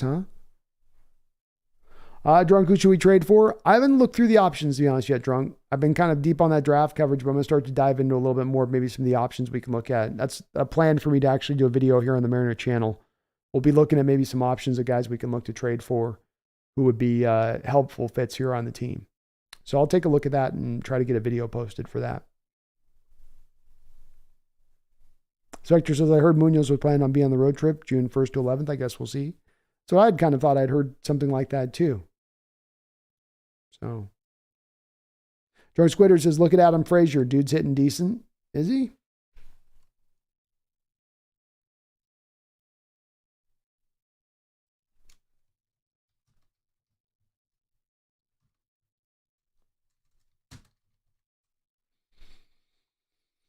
With the Orioles, he's hitting 250. Better than he was hitting with us, isn't it? Well, I didn't know he got his average up to 238 last year. He was at 200 for so long of the year. But, yeah. He's getting on base. He's got more walks than strikeouts. Last year, he had a 2-to-1 strikeout to walk rate with the Mariners. It's weird, man. I think that stadium gets in hitters' heads. I really do. I think it just kind of, on certain batters, it just gets to where this is such a tough stadium to hit in. It's so hard to see the ball. The ball doesn't drive. Just gets them kind of caught into that mode a bit. Drunk says Miller's a stud. Should we start him or trade him for a pitcher? I would stay with him, Drunk. Young starting pitching that's cheap is a tremendously valuable thing in Major League Baseball. I think you have much more.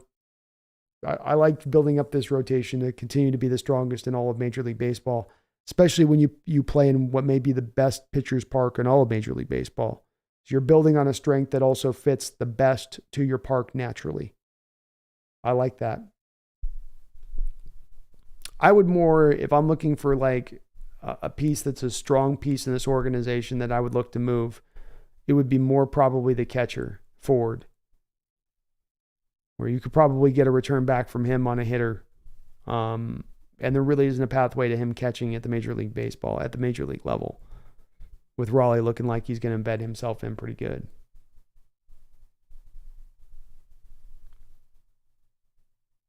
Wu-Tang says, I heard mid-June at the earliest for Munoz, but whatever's. Rather have him back right than back quick. Me too, Wu-Tang. No need to rush him back. Bullpen's fine in his stead. Seawald can get it done closing role in his stead. No reason to have to push it. Hollywood Zero, if Frazier had stayed, people would have revolted. No one expected the jump this year. M's fans would have been furious at not moving on. Agreed, Hollywood Zero. That's why I say, too, I'm not really all that mad about the Colton Long move, where it made sense. On paper, with what Dipoto did, it made sense. He didn't have innumerable options he could go for to upgrade this lineup. You know, he had to kind of pick, as far as second base goes, just what he could pick, what was there, and what was the available option. You couldn't roll it back with Frazier again. He just wasn't good enough. And hard to see this year coming in the way it has. Cool Breeze says trade Wong and Pollock for a hitting consultant. Drunk, so what does Miller's success say about Robbie Ray? Is he still staying, or are we moving off from Robbie now? I would say Marco, but he has a crazy contract with us. Yeah, I think the Robbie thing, you don't really make a decision on until you've had this whole year play out, Drunk. Does Miller sustain the success all the way through? Is he just kind of bursting onto the scene and then he's going to fall back to earth? Let's see where Miller ends up at the end of the year. But I think that if Miller does sustain this and lock this in, that certainly then opens the door for you to move on from Robbie. Now, Robbie's going to come off a major injury and he hasn't exactly pitched well in his time here so far. So what's really the return you could hope to get from him by trading him to anybody? Or even is there a team that's willing to take on Robbie's contract at this point? I'm not sure. So, that's just a decision we'll have to kind of hold off and see what we do, I think, at the end of the year. But theoretically, if you're locked in and this kid Miller's ready to roll and you've got Hancock en route, you can certainly look to move him at that point. Hollywood Zero, what do you think of more guys using the people Kelenic used in the offseason? Is it training or just his talent finally working out? I mean, I'm sure he's made some adjustments, Hollywood Zero, but, with him, he was a young guy. I think what we've got to do more than anything else with these guys is we got to kind of check our expectations level of them. Hitting the baseball is something that even guys, be it a guy like Deion Sanders or Bo Jackson that have played other sports, will tell you hitting a baseball is the hardest thing to do in professional sports. And it's been often said that you have to give a guy 500 bats to kind of learn what he is. And that's something that I referenced oftentimes Hollywood Zero last year, many different times over with people that were growing impatient with Jared, where I was saying, look, this is not just an old axiom that's some old Major League Baseball dumb rule that isn't applicable. It's applicable for a reason. It's hard to hit a baseball. The pitching is different at the Major League level, and you've got to learn how to approach the plate. You got to learn your two-strike approach. You got to learn for how to look for certain pitches where and to control the count, control the zone. That takes time. That takes at-bats. And you can train all you want in an off season, but it's the training with the live at bats that you have that kind of allow eventually, I think, for the light bulb to fully turn on. And there are those freaks that can come right out the gate, be it Ken Griffey Jr. or Julio or Alex Rodriguez, who are good from day one, where they don't have to have as long of that period to kind of that adjustment time because they are so freakish. But they're so rare and few and far between that shouldn't be counted on as the norm. So I just think it's that.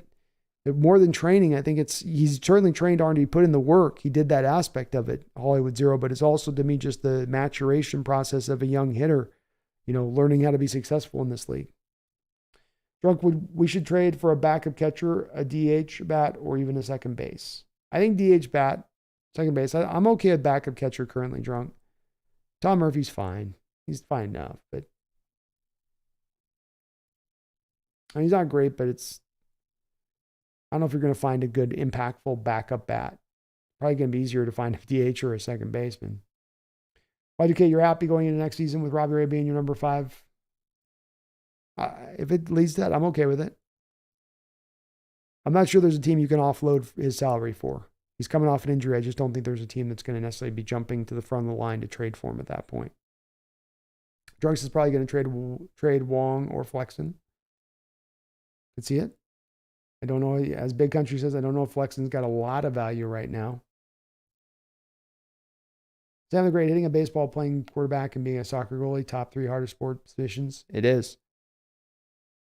And so if we're going to try to say we got to give a 23-year-old kid, 22-year-old kid, you naturally want to give that guy time. If he's playing in what is essentially one of the toughest positions to pull off Major League, you want to give him a little bit, maybe more extra time in that respect of things.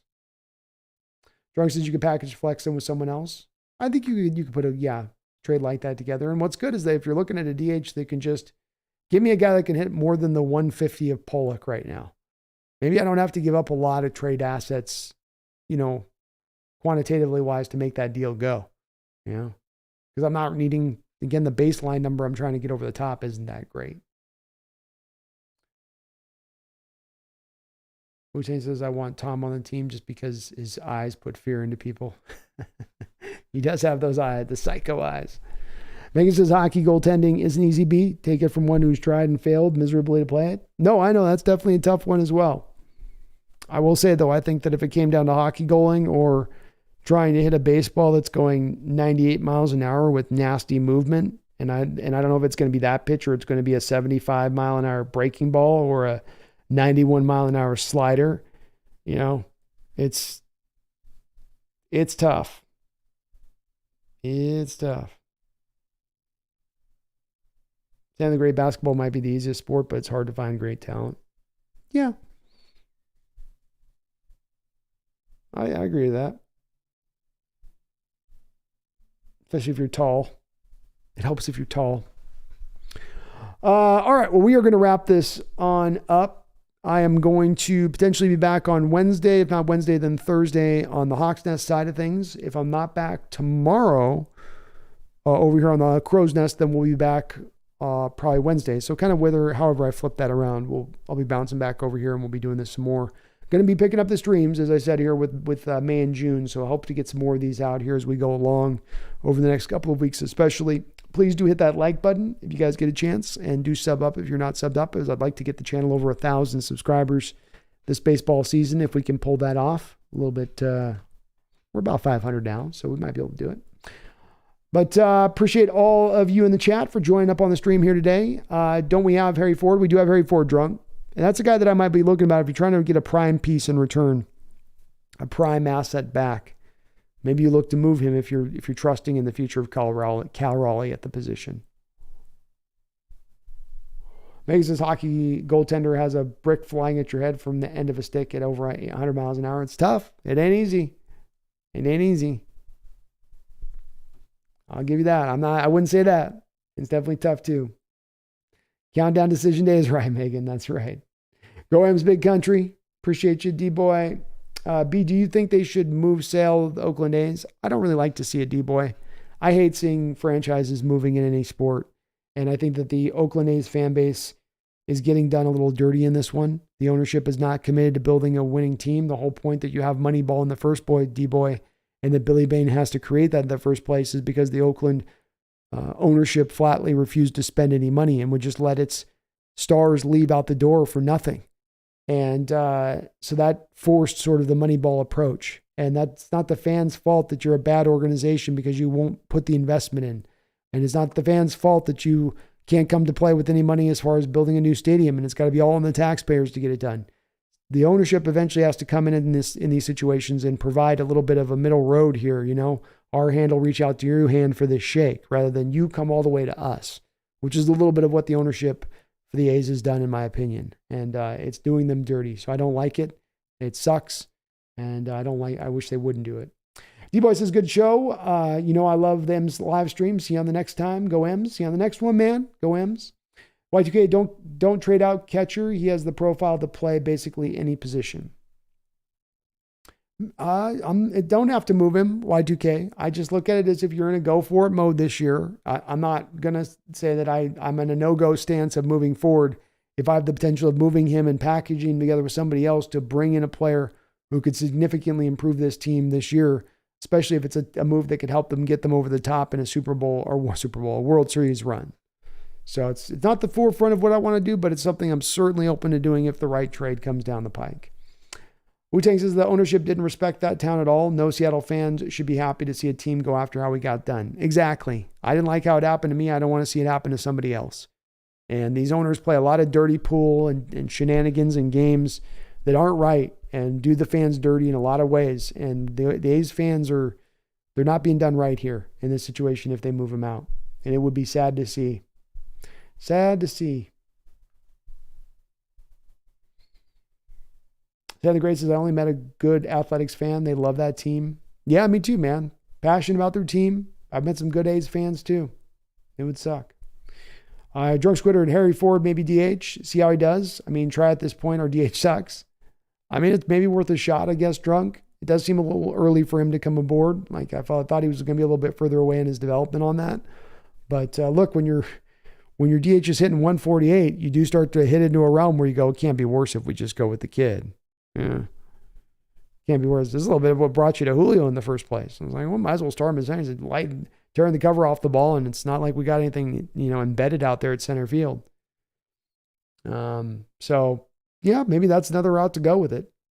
No matter what, they're going to have to do something here, probably. We're far enough in the season, 2 months into the year at this point. We've got a firm enough hold, I think, of what they are.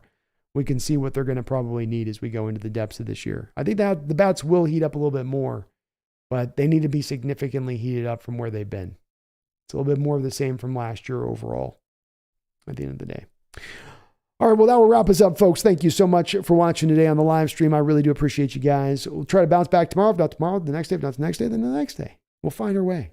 We'll find our way here. We'll find our way home.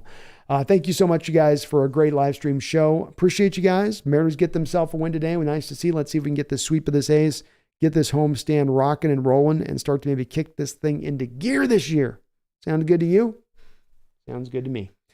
My name is Brandon Kane. This is The Crow's Nest. Hit that like button. Please sub up, but do not ever, ever, ever, ever forget